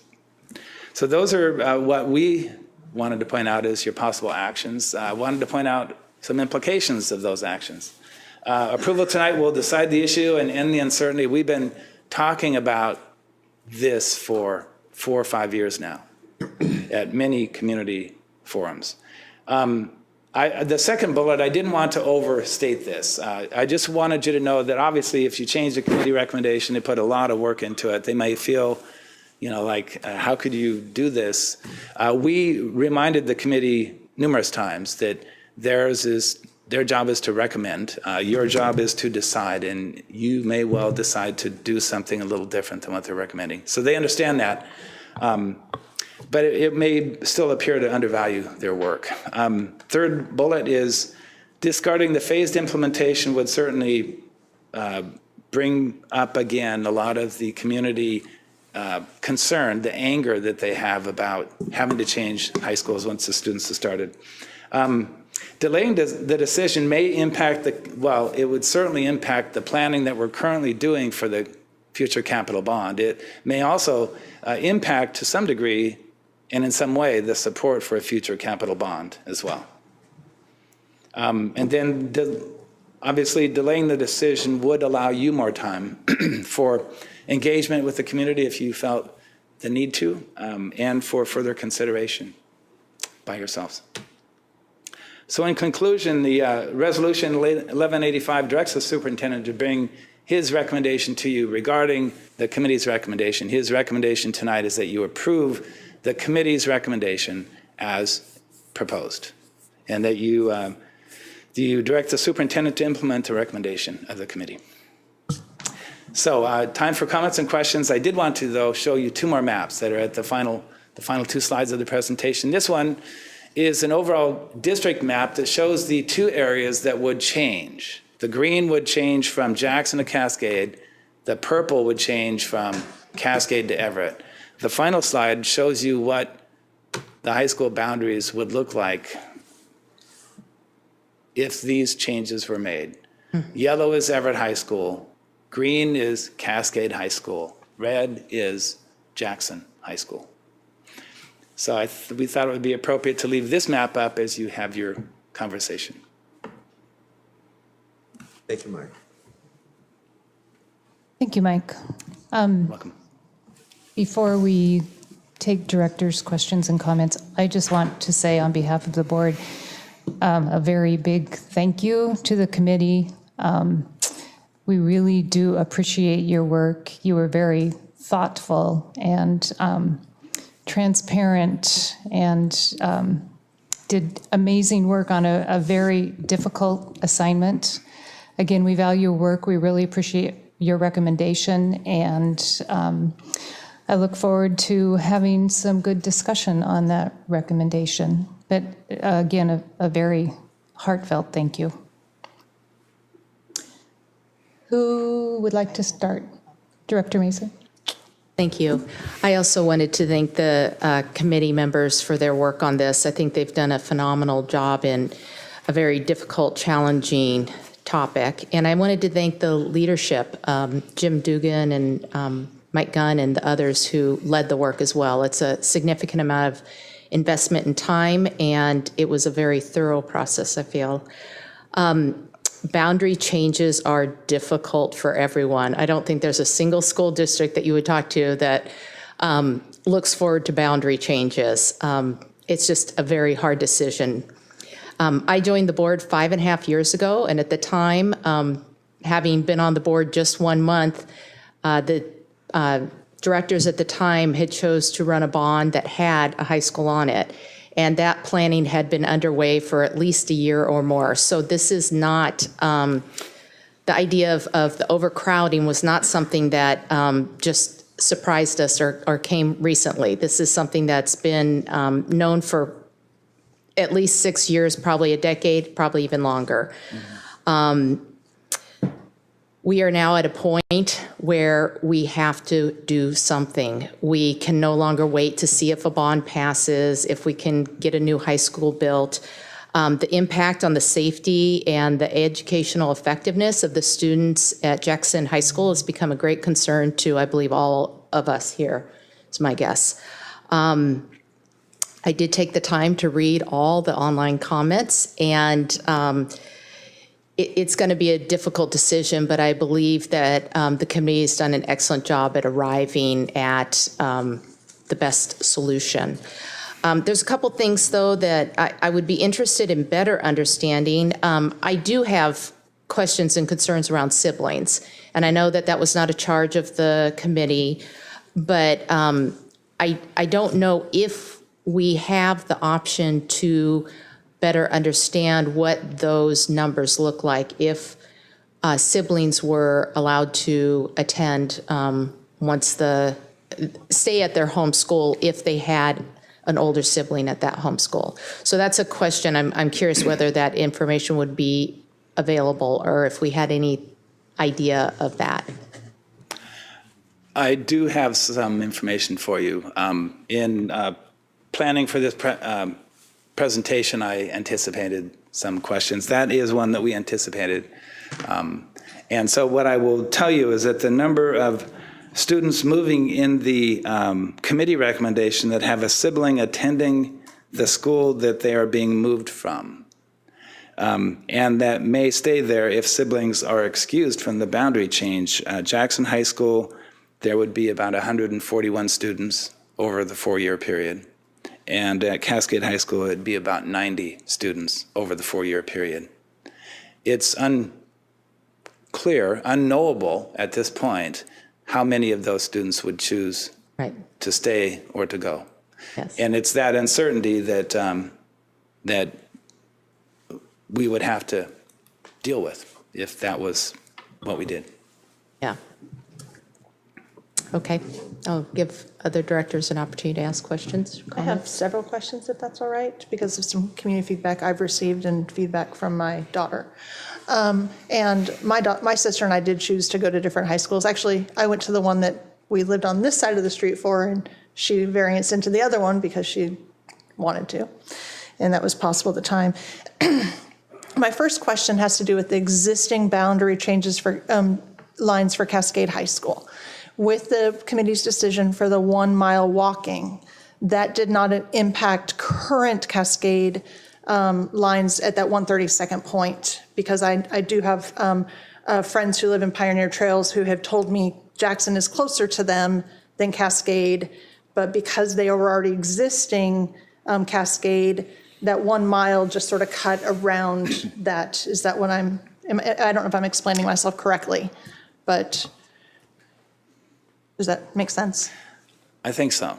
Let me answer it this way. Yeah. The committee developed its recommendation, the areas that it would propose to move to a different high school in order to relieve the overcrowding at Jackson. So if they were already a Jackson student within a 1 mile walk, then they could stay? Correct. Okay. They didn't try to adjust the current boundaries of Jackson to extend beyond 132nd, for example. Thank you. Yeah. And so my next question, actually I have a statement for the committee. I do appreciate the phase in, because that was one of my biggest concerns, depending on how the recommendation was going to come out, is those existing students. If they're already first chair, there's already a first chair at the other high school. Yeah. There's already a quarterback at the other high school. There's already ASB presidents at their high school. So I do appreciate the phase in. But the travel time. So my neighborhood, full transparency, is in that change. So I have had a number of neighbors that have come to me. Mm-hmm. Right now, it's about a 7-ish minute travel time drive, because my daughter can drive from our house to Jackson, depending on the lighting. Right. Has that been driven car to say, is it 15 minutes? Is it 20 minutes? What is the drive time? Like, I appreciate the 30-minute bus, sure. but what is the drive time? We anticipated that question as well. Okay, good. So let me provide that. So the time to get to school on a bus, and this is making some assumptions about traffic. We're assuming normal traffic, and it was considered the same in the morning as it was in the afternoon. And this is without adding in the time that you would take to run around a neighborhood and pick up students. So once you have a bus full, then I can talk to you about how long it would take to get to the school that they would be going to. So how long is that? Okay, so at Cascade, the students that would be moved to Cascade, it would take, our transportation department figures, about 17 minutes and 20 seconds from the areas west of Seattle Hill Road to get to Cascade, and about 21 minutes and 30 seconds or so to get to Cascade from areas east of Seattle Hill Road. Okay, so adding for a driver, adding about 10 minutes to a drive. So, so between 17 and say 21 and a half minutes travel time to Cascade from those neighborhoods. Okay, thank you. And that some of the feedback I did receive, which I did see some of the same comments on there, and luckily I was able to explain them to the people that reached out to me, but to just explain it publicly too, especially in talking to my daughter who won't be impacted by this, but my friends and neighbors are. But the fact that it was, why can't we just make Jackson bigger, taller? well, so it's already 2 stories in some parts, but even if we add 30 portables, even if we make it bigger, permanent classrooms, there's still one varsity soccer team with a capacity that is there. There's one cafeteria. There's one gym. We were able to see the beautiful Footloose at Everett High School. And I showed my daughter who's in theater at Jackson the brochure that had the bios. And she goes, theater at Jackson's too big. This would be too big for us to do. I mean, things are already big at Jackson.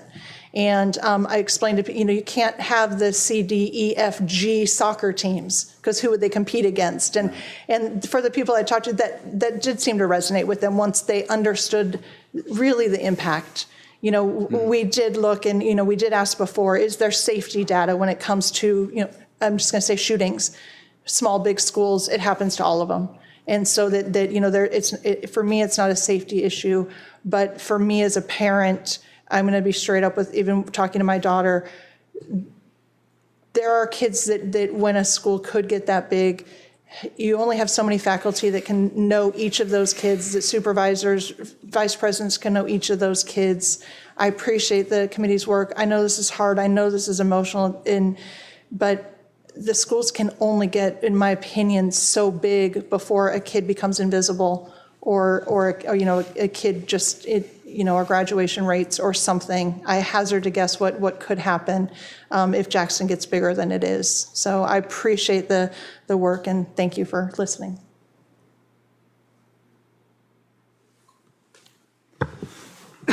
The same? Excuse me. I guess this is more of a discussion more than a question or a comment. We tried back in 2014 to pass a bond for a new high school. We tried in February and we tried again in April. We tried in 2018 for a new bond for a high school. And each time, those 3 times, we were not successful. We were very happy that a majority of our community said they wanted to support that, and they were standing right behind us. But with the requirement of getting 60% or better, we just weren't there. I also want to thank the committee for the work that they did do. What I appreciate most is that you had a student from each one of our comprehensive high schools on the committee, that could actually reflect back on some of the things that affected students within the school, the hallways, the bathrooms. Even though we have 17 portables on the campus at Jackson already, do we have an additional bathroom portable?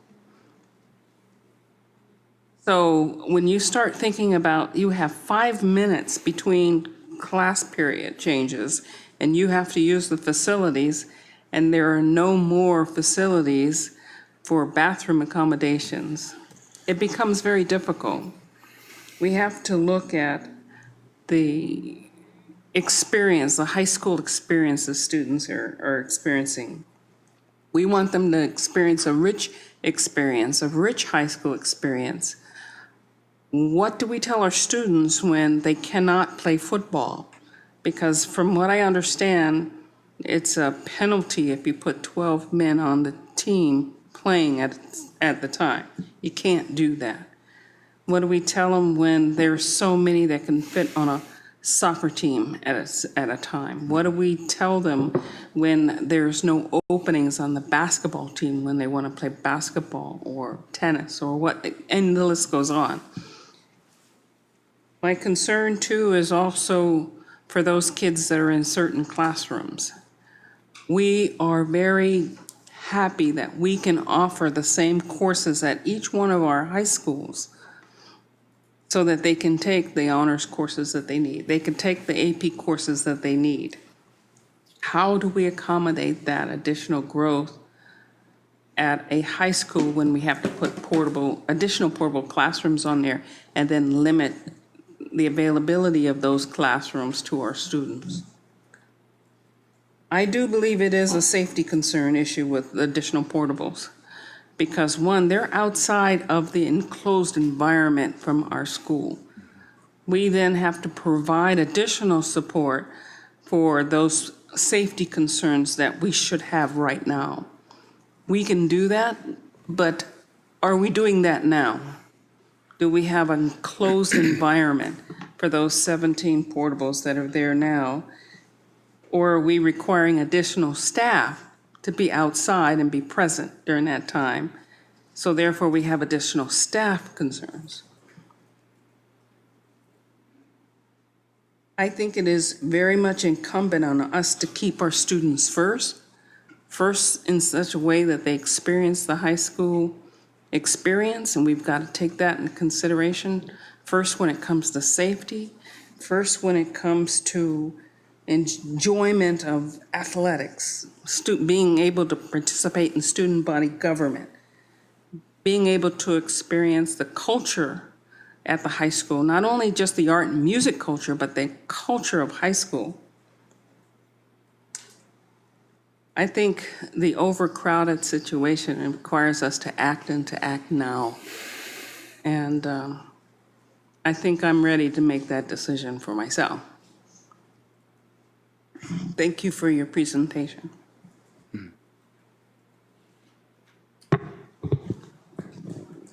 I'll echo what most of my fellow directors have said, and particularly piggyback on what Director Mason talked about or said in terms of how this is a very difficult decision and almost a situation where there is no right answer.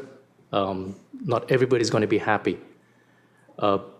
Yet we are at this predicament. And I truly, truly appreciate the input of the committee members. I did as much research as I could, read as many comments as I could, met as many people as I could, and then had sort of a leaning on one end. But then that's just one person doing that work. And the comments of the committee members, the way they articulated what they did, the thought process, individually, even by the students, helped me sort of come to terms with the decision that I'm leaning to, or where I'm comfortable with. And I just wanted to say thank you to the committee members for that work, and also for you and your team for the leadership work on this. Thank you. Student Representative Tran, do you have comments? As a student, I can understand how this is a very difficult decision. If I had to go to a different school than my sibling or my friends, that would be very scary. But I also understand how this is a good move for our future of the district with the student growth. And as Director Mitchell said, the safety and health of the students, high school students, and all students of the district, I think this is a good idea for our future. Thank you for those comments, everyone. Thank you. I think in closing, I will not repeat other comments that have been made, but I did want to say I really appreciated the committee looking at the other alternatives, because for me that was a big question. I wanted there to be other solutions to boundary line changes. Mm-hmm. So I was really, it was meaningful to me to hear that those different alternatives had really been looked into. And I understand why they're not workable alternatives. I've read all the comments that I could. I know this is very difficult for many families. I have lived in the Mill Creek area for 25 years, so I can remember a time when actually it was students from that area were bused to Cascade because there was no Jackson High. So it's kind of odd to come back full circle in some ways. I've also been a part of the long-term planning process that Director Lassane referred to, was around for the ballot, the bond on the ballot issue of 2014, where we tried to get it through 2 times, and 2016. And I guess what I'm thinking about and struck with is, you know, it takes a supermajority, 60%, to pass a bond. And in the 2014 election, we were pretty darn close. That's why we put it out again. And I think families who are affected now, this would be a good time to well, this is not a good time, but when the legislators are back in session, it's a good time to contact your legislators, excuse me, and let them know that the 60% supermajority is a pretty big hurdle to get over. And it's been one of our legislative priorities to get them to consider that. It did not make it through the legislative session this year. It's disturbing to think that a no vote can carry more weight than a yes vote when it's coming to facilities for our students. So I think that this might be an issue in our community that could raise awareness that, and hopefully legislators will hear from our community members. I did have a couple questions about the changes, and those are maybe somewhat related, but was there any consideration given to, rather than having to relocate students at Cascade and Jackson, to just busing the students directly from the Jackson area up to Everett High School? That's my first question. My second question is, what does the parking picture at Everett High School look like with the additional students, given the fact that it's kind of right in the city center, and I think parking is already a little bit challenged? So the the first question, did the committee consider seriously the idea of moving students directly from Jackson to Everett High School? Mm-hmm. I don't really think so. Okay. There were those suggestions by some of the members of the community, right? But not very many. Mm-hmm. And I think that there were also, I think, a number of comments from the community that specifically said, don't do that. So, so it was, from my view of the work of the committee, I don't think that that became a serious proposal in their minds. The second question is, the parking at Everett High School is already, they don't have enough. Right. So shipping 400 more students there, approximately 400. Yeah. So is going to create some challenges as well. Although if most of them are bus. Correct. Yeah. Yeah. We will be busing them. It just seems as the student population gets older, they do want to drive. They do. Yeah. So, okay. Any other questions or comments?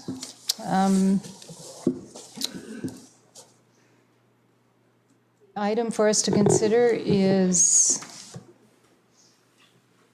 a motion to request board approval of the high school boundary recommendations from the High School Growth Mitigation Planning Committee.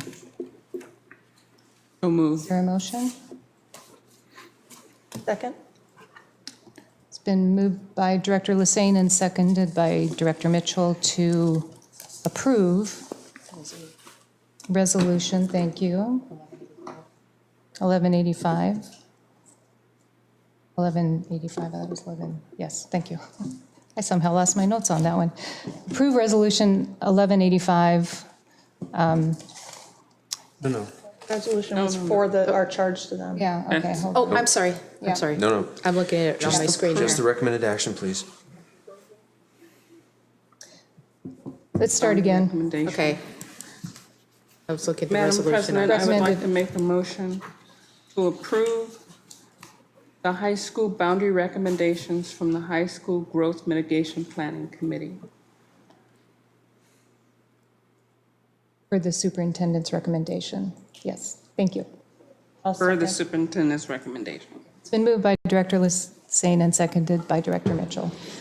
All those in favor say aye. Aye. Aye. Those opposed? Motion carries. Thank you very much. Thank you. And now we will take a 15-minute break and reconvene at 7:10. Thank you. Thank you. Sorry for messing you up No, there. I was that's looking okay. at the resolution and. I had it in my notes, and I don't know what happened.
Oh, are we ready?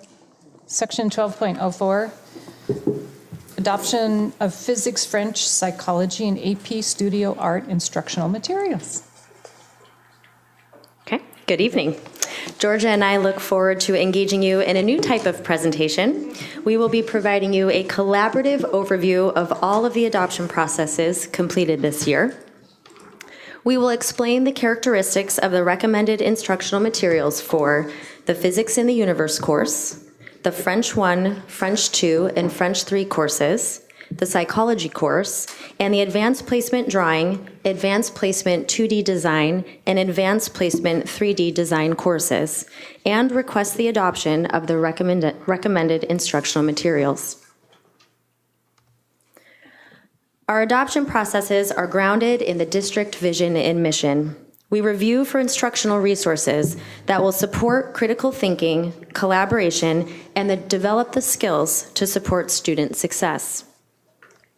These are the goals and the KPOs that guide the adoption processes. Guided by the rigorous and comprehensive adoption process 2311P, committees comprised of teachers, district facilitators, and representatives from special services, English learner, technology, and LMS departments were built to evaluate instructional resources, recommend the selection of instructional resources, and develop implementation plans. Instructional materials were vetted and reviewed for standards alignment, bias, fairness, accessibility, and other key criteria identified by the committees. To prepare for engaging in the adoption process, committee members were steeped in learning experiences to build and calibrate understanding of equity and access, state learning standards, 21st century skills, best practices, and career-connected learning. Emphasis was placed on ensuring that the committee members understood how the standards and courses support equity and access for each student, how 21st century skills and learning highlight student-centered and student-empowered aspects of proficient and distinguished in our Danielson frameworks, the integration of technology, and support deeper learning experiences. Committee members learned how best practices support sense-making in collaborative, discourse-rich classroom environments, and how career-connected learning can prepare our students for college, career, and life readiness. After reviewing instructional resources based on policy and additional key criteria, we hosted open house events at the CRC for administrators, staff, families, and community members to attend. In addition, committee members field-tested finalists in their classrooms and gathered teacher and student reflection data. The final step in the adoption process was to review all the data collected. Data was made visual for the committees to help in analysis and interpretation. This illuminated the results from student, teacher, and community input, as well as the data collected as we followed 2311P. The results of this comprehensive review of the data supported the referral of the instructional resources that will be identified by course over the next several slides. We will present the instructional materials recommendations in the following order. First, Physics in the Universe, second, French, then Psychology, and lastly, AP Studio Art.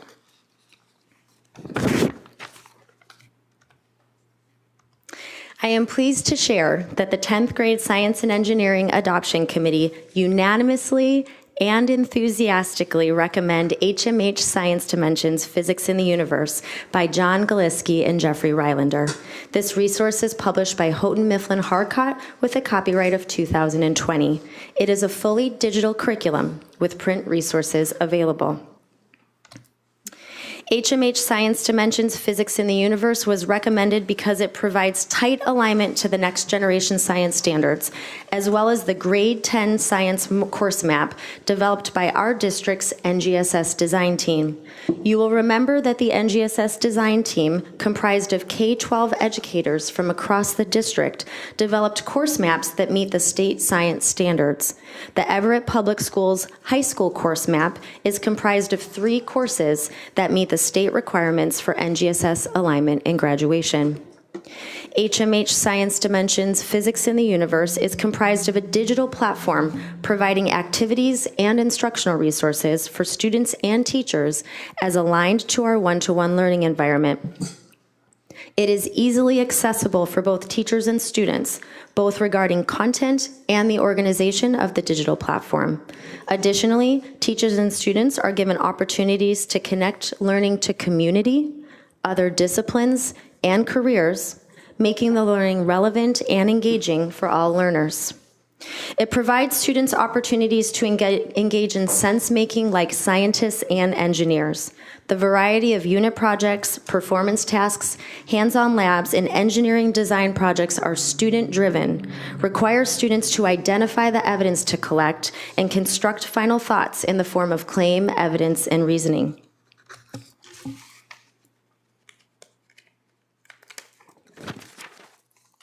HMH Science Dimensions Physics in the Universe was also recommended because it provides multi-layers support for special populations during whole group instruction, including specified instructional strategies, language development, English language arts, math and science handbooks, and multilingual science glossaries. These resources have differentiated options for students with IEPs, struggling students, and advanced or gifted students. It provides robust support for teachers, including content background, standards alignment, multilingual letters home by unit, and strategies to connect learning to students' communities. In addition, there are answer keys, material lists and setup instructions, preconception alerts, facilitation points with differentiation strategies, and planning tools. It provides a robust assessment system to monitor student understanding of the 3 dimensions of NGSS. A variety of editable assessments, including pre-tests, summative assessments, unit projects, and performance tests are available. And lastly, it includes on-the-job STEM career videos that highlight career connections related to specific learning experiences. Good evening.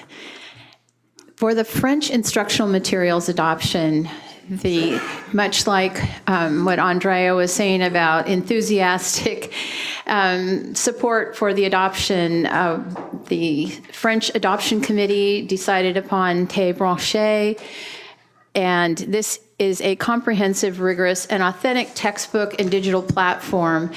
Té Branché means super connected, really with it. So it means that with regard to technology, with regard to the world, and with regard to other people. This book aligns with our key selection criteria. First and foremost, alignment with state and national world language learning standards in the texts, in the design, in terms of best practice design, planning documents, and students can do statements which align with the different levels of language proficiency and standards and make it very clear to students what they will be accomplishing in each learning experience.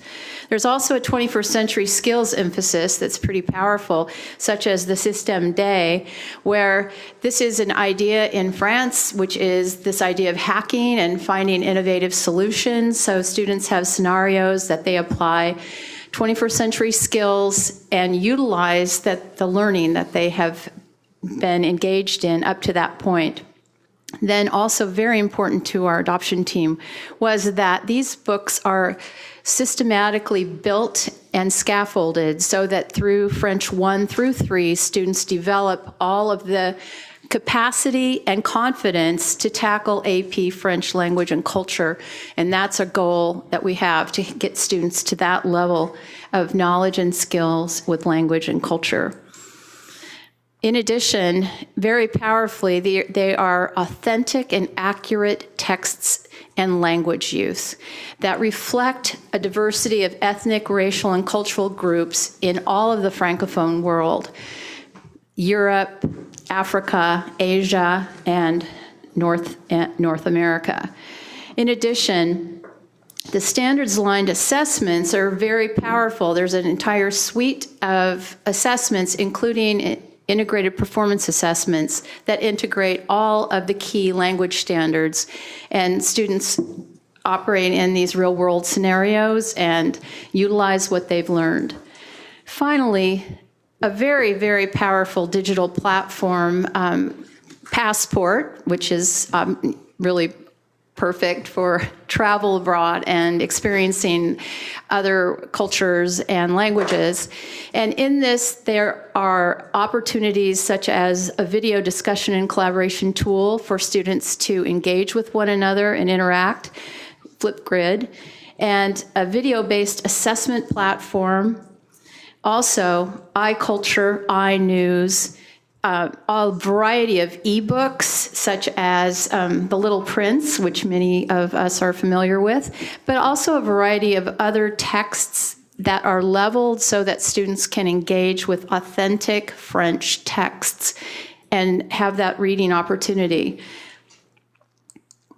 For psychology, after reviewing 12 different materials, 12 different texts, the team decided on the Bedford Freeman Worth Thinking About Psychology text, which is a very contemporary research-based study of psychology. With this, it is aligned with the national standards for high school psychology curricula and 21st century skills. And the authors of it were on board and some of the designers of those national standards and had extensive experience in teaching high school psychology courses. These resources are really awesome because students have the opportunity to think like a psychologist with labs and experiments, and then also very powerfully building their understanding of how to develop experimental designs and which kinds of designs are best fitted to the kind of research students want to engage in.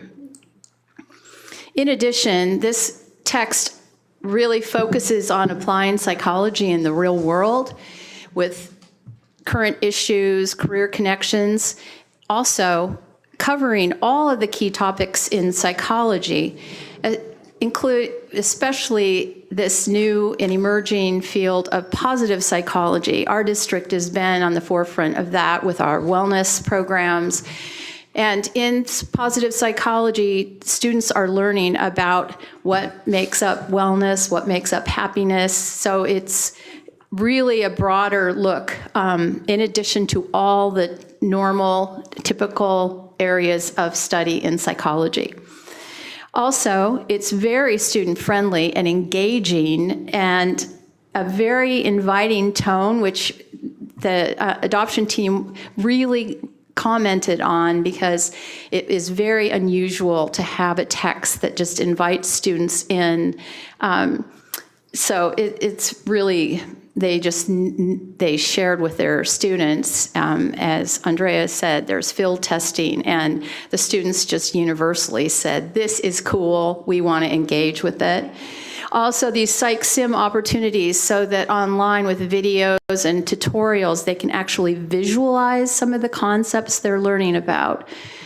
A really rich bank of resources that allows both students and teachers to access current research, and also a learning curve capability in the online platform for students to test themselves and see what their learning is, not only with regard to key vocabulary, but understanding of the concepts.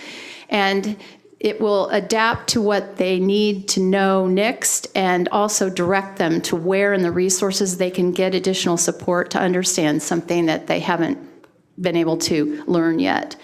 And really a powerful resources for teachers include an incredible bank of resources in terms of research, and the teachers were also really intrigued by that because it's such in-depth research that they can read and deeply understand these topics and issues and design ideas, research design ideas, to support them as they teach students and co-learn with students. For AP Studio Art, for all 3 courses, teachers decided that Launching the Imagination would be a core text. And it is a comprehensive text with online resources and really strong in terms of creative and critical thinking. In addition, for all of the 3 AP art courses, for supplemental materials, the teachers chose the classic Gardner's Art Through the Ages, and also this text, interesting collage techniques, which they found would be really powerful across every kind of art in the different portfolios. In addition, they chose some additional supplemental resources to go along to be part of additional classroom resources for students to use, for them to use to demonstrate different techniques, like basic techniques, and also to really push kids' thinking when they have an opportunity to do small, focused instructional modules. With these materials, the teachers are very, very excited. There's an entire redesign of AP Studio Art that starts this next fall. And these resources will allow teachers to support students with the rigor, content, themes, and expectations of these courses, which also align to our state standards. We have 3 levels of art standards for the state of Washington, and the AP courses align with the advanced level of these standards. It's really pretty amazing with the summative portfolios students develop in each of these design courses. They need to do a sustained, in-depth inquiry into art. And so these resources will help them with that, and they will have to demonstrate the extent to which they experimented, problem solved, revised their art, their design, their thinking, and show that in their portfolios. These portfolios also have to demonstrate artwork showing that they are very skillful in terms of their technique as well. These resources also have this amazing thing because critique is at the heart of art courses. And these provide resources to support students to step-by-step build their conceptual understanding of critique, as well as divergent ways of thinking about critique, so that over time the students come to own that process and serve in that role for one another. There's an emphasis on the theory and practice of visual communication and this idea of decision-making and reflection on work. This is one of the powerful aspects of art, and that is this idea of aesthetic intelligence, where you are interacting with the piece that you're creating and constantly being in dialogue with it. And this is expanding their intellectual capacity to do that. Also, with the inclusion of a variety of historical and contemporary perspectives, images, artists, contexts, and art making to show the connection of art to the culture and time that it's created in. And high quality anchor works for study and analysis. And also studio projects that help students develop skills of thinking and applying their techniques along the way. And finally, a comprehensive and interactive online platform. For all of these adoption processes, as part of the adoption process that we have in our district, the committees also give input into what they think will make their implementation of the material successful. And with regard to this, front and center is the idea of deeper learning around standards, 21st century skills, and best practices to see how they really come out within the work and the design of the instructional materials. Also, key to it all is that we provide support for effective use of these materials. So whether it's initial use training, where they're first getting an idea of how the materials are structured and deeper understanding of the platform, but also following up on that initial use training that we'll provide this summer with some deeper diving into the platform and uses of it as the year goes on. Finally, calling on the power of collaboration for our teachers, where they work together on course design and instructional maps. And that's a process that will unfold over the course of the year, with development also of shared agreements around assessments, the kind of plan that will really help and lead to continued collaboration and dialogue across the same courses across our district.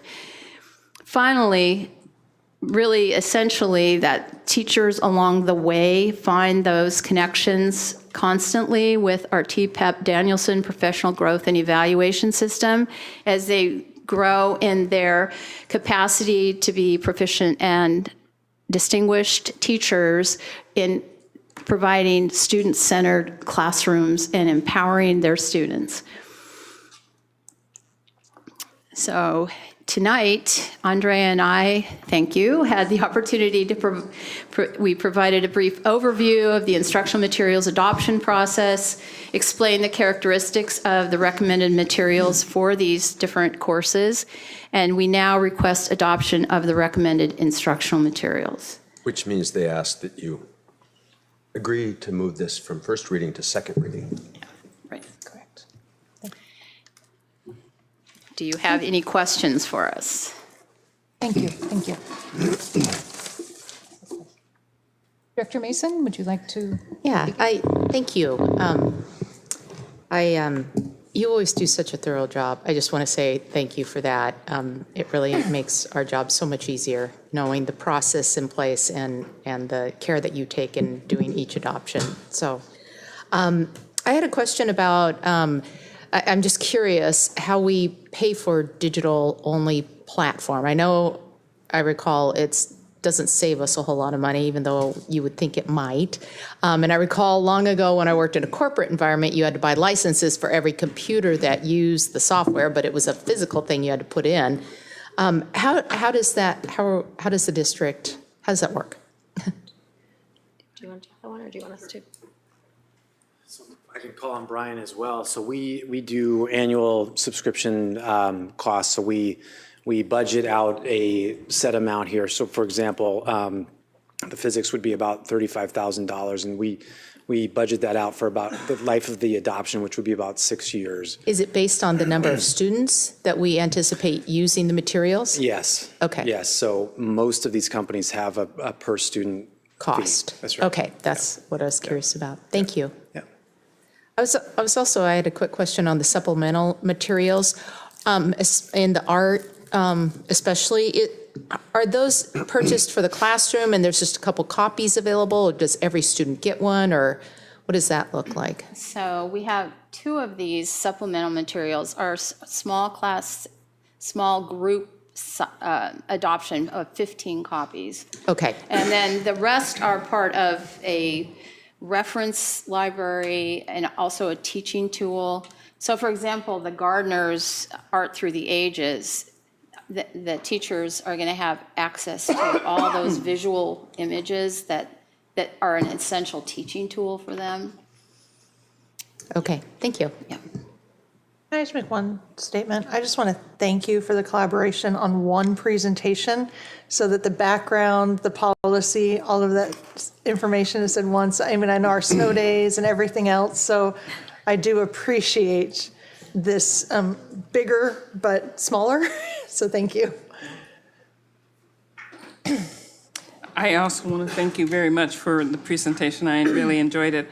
I had the opportunity to take some of the, get into the HMH science dimension, physics in the universe, by using the password and username there. So I had a chance to look into there, and so played around with that. That was pretty cool. My question to you is, summer 2019 professional learning and support, what will that entail, and have we budgeted for that already? Will it entail all physics teachers, all AP math, French teachers, all, what will it entail? Yeah, so first it will entail all the teachers that are implementing the new materials, or in the case of science, the new course for the first time. It has been budgeted, and budgets have been allocated for that. And in the case, and I think that this is where our implementation plan, part of the presentation was in concert, like the beginning, because there's a digital component to all of these materials, day one has a tendency to be really steeped in what are these materials, what do they look like, sound like, feel like, how do you use them? How do you get into the platform digitally as a teacher? How does that correspond with the physical or the print materials? How do students get in? What does the student view look like? Sometimes that is, often that's professional development that's driven by the publishers themselves. We bring them in to give that day one introduction of the materials to the teachers that will be utilizing it. And then we carry on for another day or two, depending, in that summer, in really, as I've used the word, Everettizing the material to work for our students and our teachers in this district, really coming up with that course plan, the instructional maps, et cetera. So one other thing that's really fantastic is that we are including AP Studio Art in our Everett AP Institute in August, and have invited all of our art teachers 6 through 12 to attend, so that everybody can be getting that idea of what is needed to prepare our students for that level of learning. And so we're pretty excited about that, and the art teachers are very, very excited about that. So that is in addition to the initial use training and the mapping. So they're really turning on the gas on that.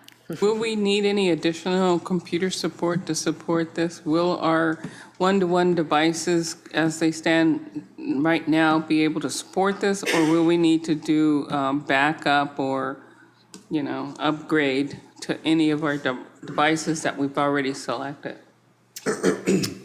Not at all, and also we didn't get a chance to comment on during the presentation, but these materials integrate really beautifully with Canvas.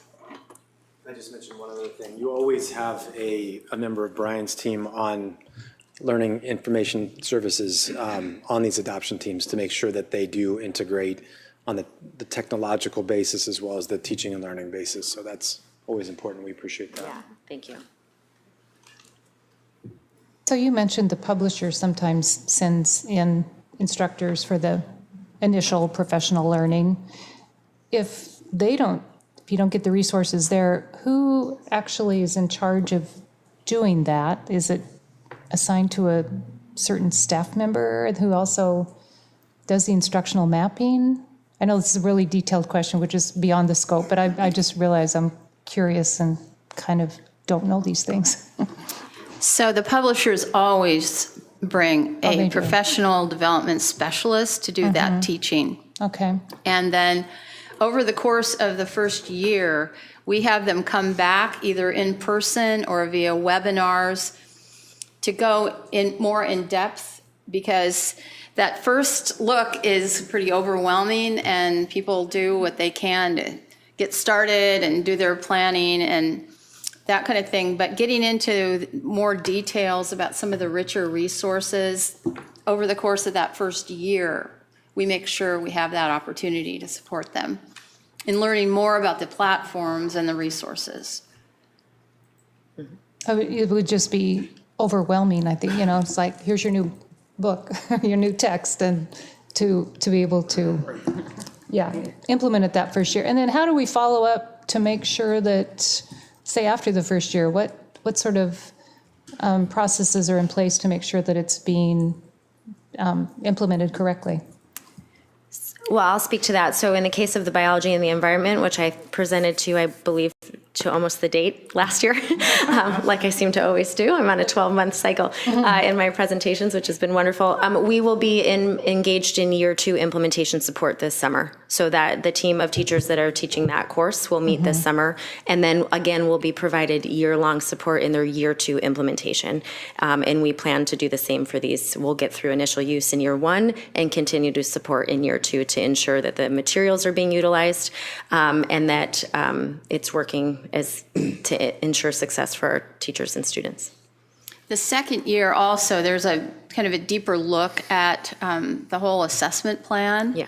And how that really is unfolding in terms of helping understand where students are with regard to standards and 21st century skills, and that we're building in authentic performance assessments as well as traditional kinds of assessments to keep growing toward that idea of 21st century skills embedded for those deeper learning experiences for students.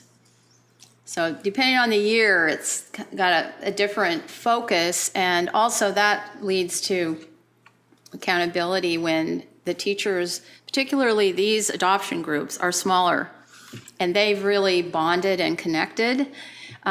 So we had all French teachers in the French adoption process, for example. Every AP art teacher was in the art adoption process.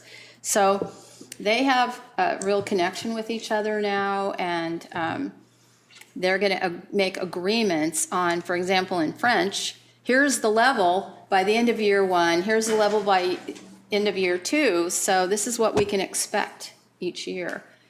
And moving toward, as I said, more students developing the ability to go on to that AP level. Thank you.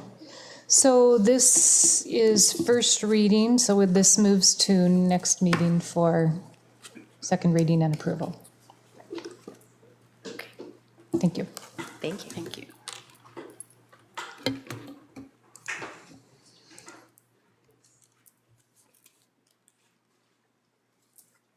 Moving on to section 12.05. It's a policy 3204, first reading, harassment, intimidation, and bullying, proposed revision.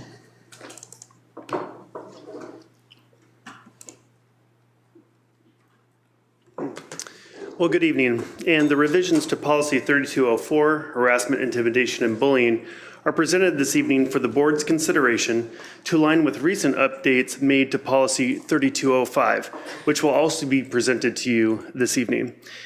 In addition, a section from the related procedure 3204P has now been moved into this policy.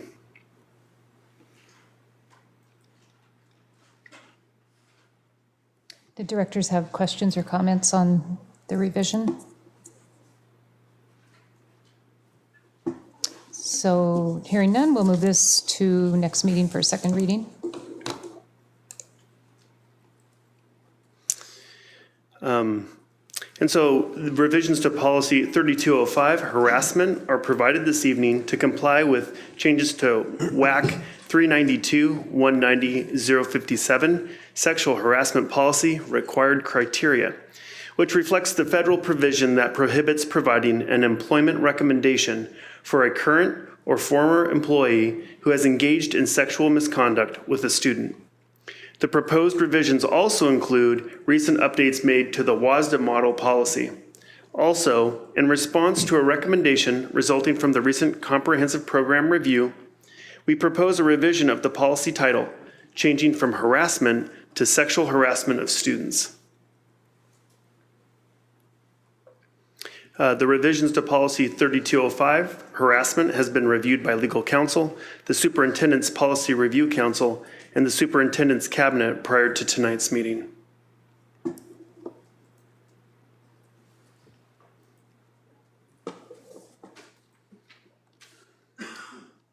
Any questions or comments, directors? Okay, we'll move that to for second reading next meeting. Policy 5253. And finally, the proposed revisions to policy 5253, maintaining professional boundaries between employees and students, include several revisions to the existing policy, clarifying professional staff-student boundaries, and is consistent with the legal and ethical duty of care that district staff have for students. Of note is the inclusion of the appropriate use of technology by staff as it pertains to communication with students and maintenance of a professional working boundary. In addition, the revisions include changing the title from Maintaining Professional Boundaries Between Employees and Students to Maintaining Professional Staff-Student Boundaries. The proposed revisions to Policy 3253, maintaining professional boundaries between employees and students, have been reviewed by legal counsel, the Superintendent's Policy Review Council, and the Superintendent's Cabinet prior to tonight's meeting. One question. Yes. For the use of technology, are the staff issued phones, or would that be on their personal phone? Some employees of the district are issued district phones, and some use personal cell phones. So if they are texting, instant messaging, things like that, is there any requirement for that technology be saved or retrievable if a staff is communicating with a student, either in law or possible, based on technology? I would probably have to consult with legal counsel to answer your question accurately. Okay. Because I'm just wondering about liability, because just, I'm guessing this is to address our liability with this, but if there is a requirement for retrievable or savable. I have a question for you.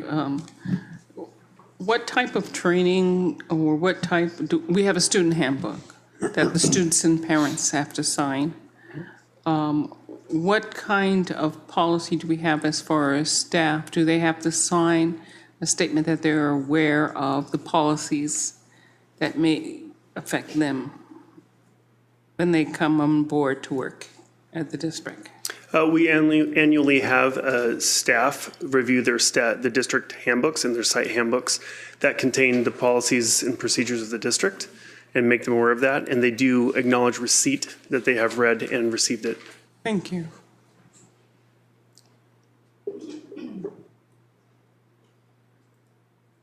Under the use of technology paragraph, the last sentence is this prohibition includes prohibiting staff from friending and/or following students on social media. That sentence has been added. Is that a new policy, or is that just a clarification of? No, that is added language. Yeah. And as you can see in the paragraph that I have on the screen that precedes the use of technology section, the board recognizes that staff may have familial and pre-existing social relationships with parents, guardians, and students. And so we're trying to incorporate that staff members should use appropriate professional judgment when they have a dual relationship to students. So while we understand the purpose of this particular policy is to set what is a professional boundary for students, we recognize that they may have a personal relationship with families outside of the workplace. I see, yeah. Yes, it does. Mm-hmm. Of approach, but I do appreciate that even this doesn't say parent, but when you become friends with your child's teacher, then the teacher says, oh yeah, we can be social media or email after I'm no longer your student's teacher. And that is sort of a nice, your child's teacher, it sort of is a nice boundary to keep that separate. I think the suggestion of this language for the board's consideration is what would be the professional purpose of a district employee to friend and follow a student on their social media accounts, personal social media accounts. So just the term friending and following seem Facebook, Twitter related. So what about other platforms where that might be emerging that we don't know, but then they call it something else but does the same thing? How do we track that, or what do we call it? Well, if you would prefer, we can draft some more generic language about, along the lines of what you're suggesting, Director, about following or accessing. I would suggest that the way this is written does not exclude that. It simply says by the phrasing includes prohibiting. It provides you some examples, unless you want to have very specific, additions. We would argue that, in a situation where a staff member's done something of that nature, that you're not supposed to engage in conduct on social networking sites, that et cetera. This prohibition includes the friending, right? So not just that, but includes that. It doesn't mean that doesn't mean it's exclusive or right. Okay. examples I do like include. the suggestion that you made of rather than specific words for specific apps, that it were changed to more generic of just, following any, you just said it actually, Dr. Cohn, of, following on any social media platform.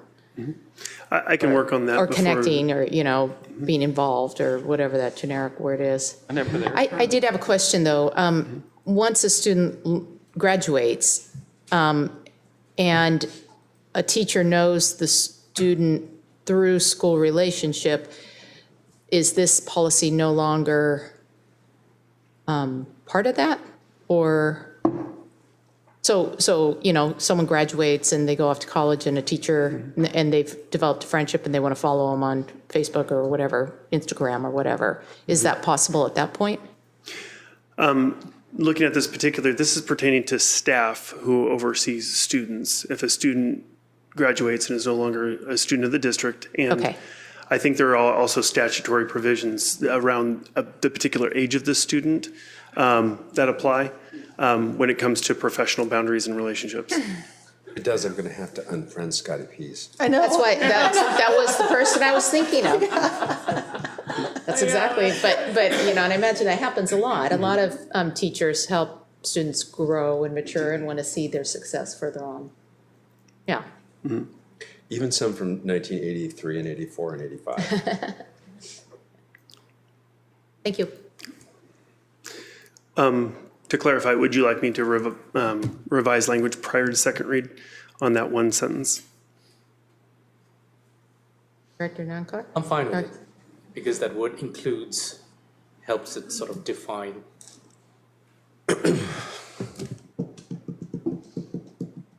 I think if you're going to revise, we need to bring it back. I mean, we need to bring it back, not just on a consent agenda on second reading, because we don't really know whether we're hitting the target because it's not clear. So if you all want different language, we'll bring it back for another reading before we move to adoption.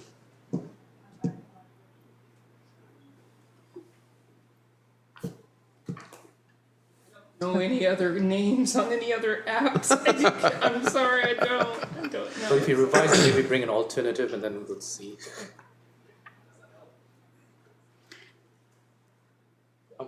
I'm looking to the superintendent, who's my boss. Oh, well, they'll decide. If they move to second reading, we're done. Okay. If we hold it, we come back. I just fear that it will be another 10 years before we look at this policy again and friending, and we're going to, what were we thinking? What was that? No.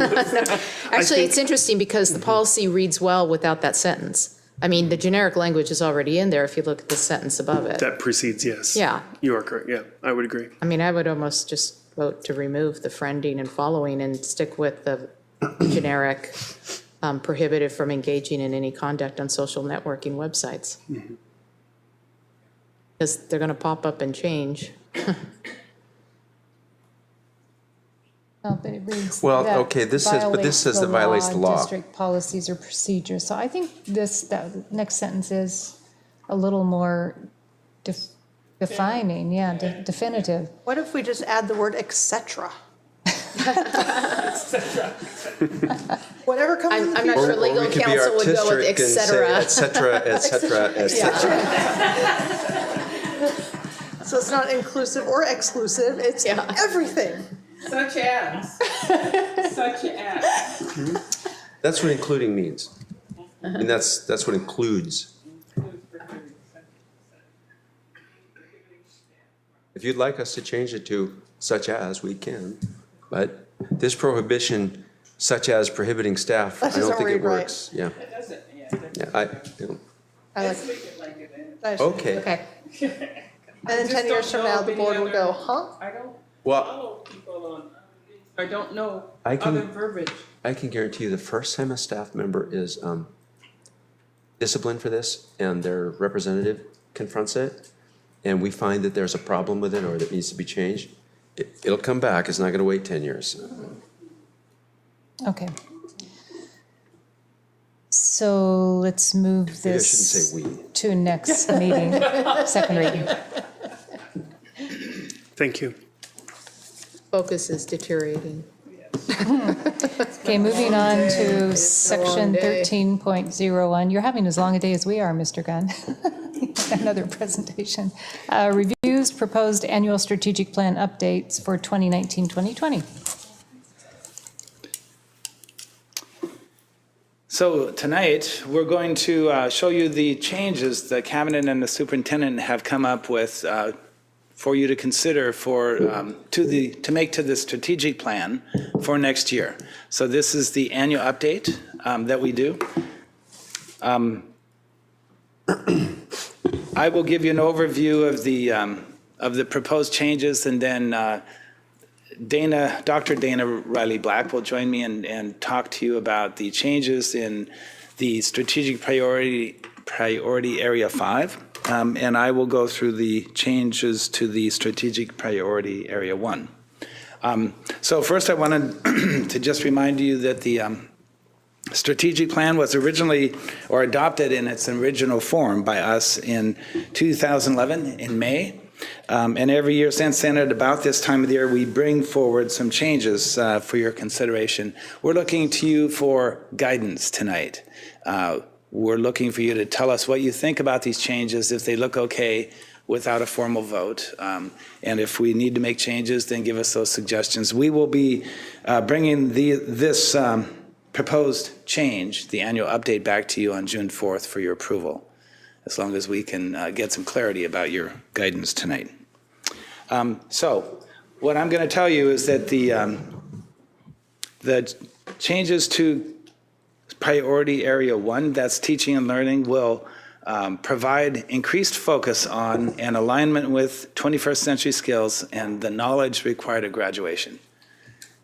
You'll see it in much clearer detail when I go to the next slide, but that's basically what it is.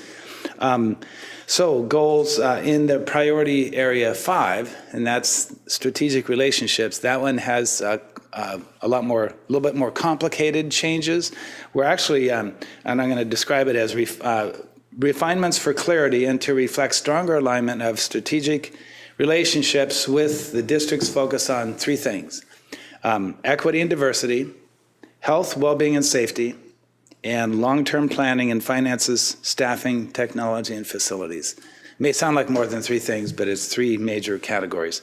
What it's doing is basically saying, over time, we found that, especially with a lot of the work that Dana has been involved in over the past couple of years, has brought us to the realization that we need more clarity and to reflect stronger alignment in these areas: equity and diversity, health, well-being, and safety, and long-term planning.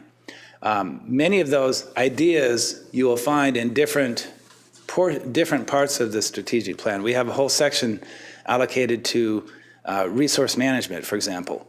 But this is where you take those ideas and start working with your strategic relationships, your partners, to do more than you could by yourself.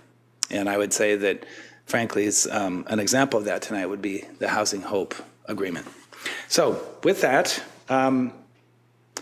here's the change in the teaching and learning priority area. The changes are shown in yellow, either crossed out or underlined. So you can see that the new ideas in there are civics and geography.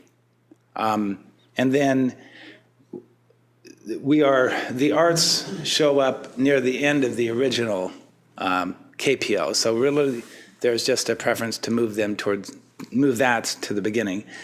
Delete the word comparative with history. I guess history, it doesn't need to just be comparative history. It could be any kind of history. And it doesn't have to be or culture. So it's and culture now, basically, with a comma instead of an or. And it basically reflects, again, our an increased focus on and alignment with 21st century skills. So that's the changes in strategic priority area number 1. Now I'm going to ask Dana to explain what's going on with strategic relationships. What's going on? So we are proposing a suite of updates to strategic priority number 5, strategic relationships. We believe these updates reflect the priorities and work of the school district The yellow highlighted edits noted in the next several slides may look significant, but it's my hope to provide clarity to the proposed updates. So to date, strategic priority number 5 has included 4 strategic goals. Strategic goal 5.4 has focused on STEM. Strategic goals 5.2 and 5.3 have focused on early learning. And strategic goal 5.1 has been broad in nature, focusing on, quote, district priorities and goals. As strategic goals 5.2 and 5.3 both address early learning, we propose reducing redundancy and combining the 2 goals into a single goal, in turn creating just 3 strategic goals. Goal 5.1, with a broad focus on district priorities and goals, to be overviewed in this slide, number 6. Goal 5.2, focused on early learning, to be overviewed in slides 7 and 8. And goal 5.3, to focus on STEM, to be overviewed in slide number 9. Now, to focus on the updates to goal 5.1, the strategic goal, which is broad in nature.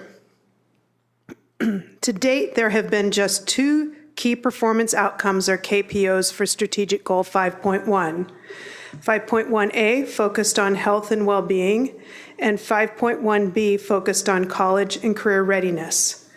We propose updating existing and adding new KPOs to better reflect the strategic relationships that support important areas of the district's priorities and work. For 5.1A, we suggest emphasizing physical, intellectual, and social and emotional to health and well-being, as well as adding safety. We also propose emphasizing not only students, but staff. We suggest adding 5.1C with a focus on long-term planning in finances, staffing, technologies, and facilities. And we suggest adding 5.1D with a focus on supporting and strengthening the diversity of staff and students in support of equity for all students' access to learning.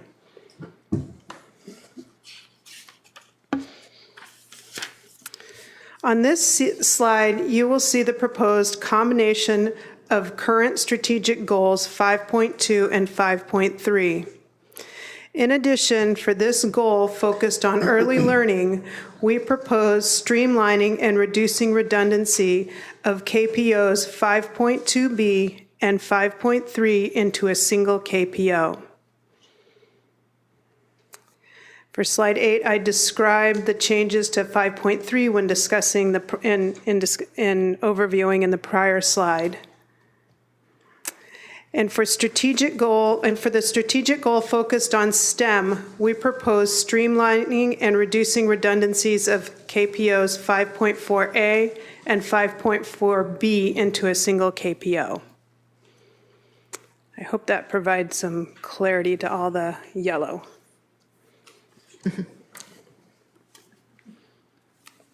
Thank you. There are a couple of attachments, and I would suggest that if you wanted to see what that looks like all cleaned up, there is a clean version of the strategic plan shown as an attachment. And what I found is, and I was the one that created this presentation and did these, the clean and the markup versions for the cabinet conversation and tried to track the ideas and the progress. And I found that once I converted it all to a clean copy of the strategic plan, it made a lot more sense to me. So I would suggest that if you wanted to take a look at that real quick, it would give you a lot more kind of a comprehensive look at the changes that are proposed for priority area 5. If you'd like, I could even bring that up on the screen. On the screen, I'm not seeing it. I will. I'll do it right now. I have it. It's right here.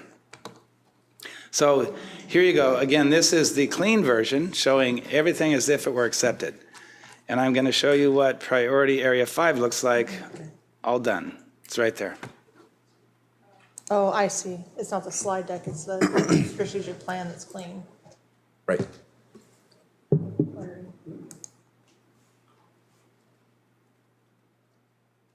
Because I found that the crossouts and underlines and highlights were all kind of hard to follow.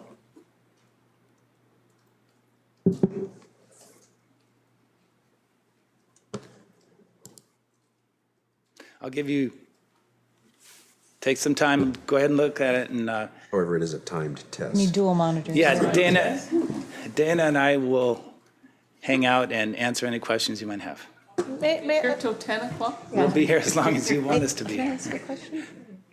I just Director wanted to Mason? remind you, though, that we're not asking for your approval tonight. We just want to get some guidance Some about, guidance. does this Director look Mason, okay? you have a question? I do have a question. When I look at 1.4 and it says that graduation students have skills and knowledge in world language, the arts, history, culture, economics, on and on. I can identify with each one of those where they fit into our curriculum and graduation requirements, except social justice. How do we go about? Mr. Peterson were here. I think he probably could answer that question better than the rest of us. Act that one fully, frankly. So that's in the current strategic plan. That's not an ad that we did? I know. So as part of your guidance, if you'd like to say, consider taking it out, I'm not sure that we. I'm not. I was not suggesting or recommending that. I was. I missed it when it was a part of it. And I just, as I looked at that particular one in more detail, and the changes that were made, I understood each one, but then realized I had no concept of where that fit in. Where it fits in our educational program? Yes. Offerings? Yes. Or how it's overlaid, or lessons, or anything. It's kind of Peter area. It's probably not really your. How would it be overlaid? Social justice? I could. Oh, go ahead. I didn't hear you before. I think that one is aspirational, really. We've looked at that and wrestled with where that shows up in our curriculum, where it shows up in our instruction, where it shows up in our cultural competence training with our staff. So we continue to invest in certain ways. Certainly, Dr. Lancaster has led a social justice or student forum around social justice, which was really powerful. But in terms of taking those learnings to scale across a K-12 system, that's a big, tall order, and it's one that we need to continue to pursue. Yeah. Yeah. Okay. Thank you. Yeah, we're not there yet. Yeah, it's worth pursuing. Yes. And continuing to consider. And Peter's comment about aspirational is a good key word to think about in the context of this plan. The whole plan is meant to be a reach, a stretch, kind of aspirational. Yeah.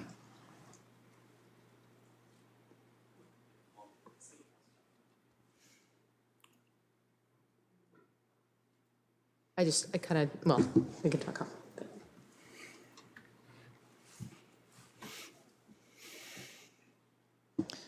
Do other directors have comments, or are we still reviewing the changes?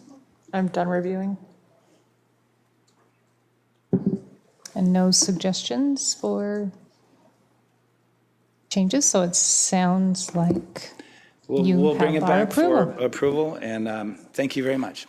When it comes back for approval, it'll come back with AOP revisions so that you can see how we would move forward. Okay.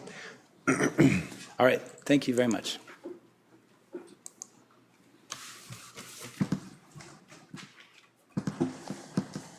Moving on to section 14.0, upcoming agenda items. Dr. Cohn? We have item 14.1, which is your special meeting on May 22, which is tomorrow. It's the Superintendent Scholar Award Ceremony, and it's at the Everett Golf and Country Club again. And I believe it starts at 7 p.m. 14.2 is May 28. It's our retiree recognition, and it's here in the Community Resource Center in the Port Gardner rooms. And I think we've got 2 directors coming, and if it remains 2, then we'll end up taking this one off your schedule. May 29 is, but I don't want to discourage anybody from coming. I'll be out of town. The more of you come, the more fun it is, yeah, the better it is. May 29 is the superintendent finalist interviews, and I think we've structured that in case you need to carry it over to another day, but at this point it's all May 29. And then your regular meeting on June 4. I believe it's. It does carry to another day. Does it? Because we won't get all the community comments. Okay. Good. Your regular meeting on June 4 is includes 2 strategic progress monitoring items. One is the progress to graduation for the current class, and as well there's a 24 credit plan update. And we have a number of second reading items, and I don't know, Larry, are we planning any first readings by that meeting? Yes, so we'll add some first readings as well to that meeting. And you've got Teacher of the Year recognition, a possible update on collective bargaining activities, so there could be a closed session. And then you've got your strategic plan update. So it's a busy meeting. It was on May 29th. Finalist interview. Finalist interviews? You want to be there? I think you're going to be there. I hope we put it on your calendar. We got the 29th and 30th on our calendar. Okay. Yes. It's very 28th, and so that's why some of us did not have the retiree on our calendar. That's right. So if you want to put the retiree thing on your calendar, by all means, we'd love to have you. There is no executive or closed session this evening. What time is the retiree? 4. 4 o'clock? 4 o'clock? Mike showed 4 fingers, and I could see that without my glasses on, so I'm really happy to. If it was at 1 o'clock, I might have taken offense. All right. I don't want to do that. Sorry, I'm talking to my computer. Sorry. Okay. So, yes, no executive session, so this concludes the business scheduled to come before Everett Public Schools on May 21st, and the meeting is adjourned.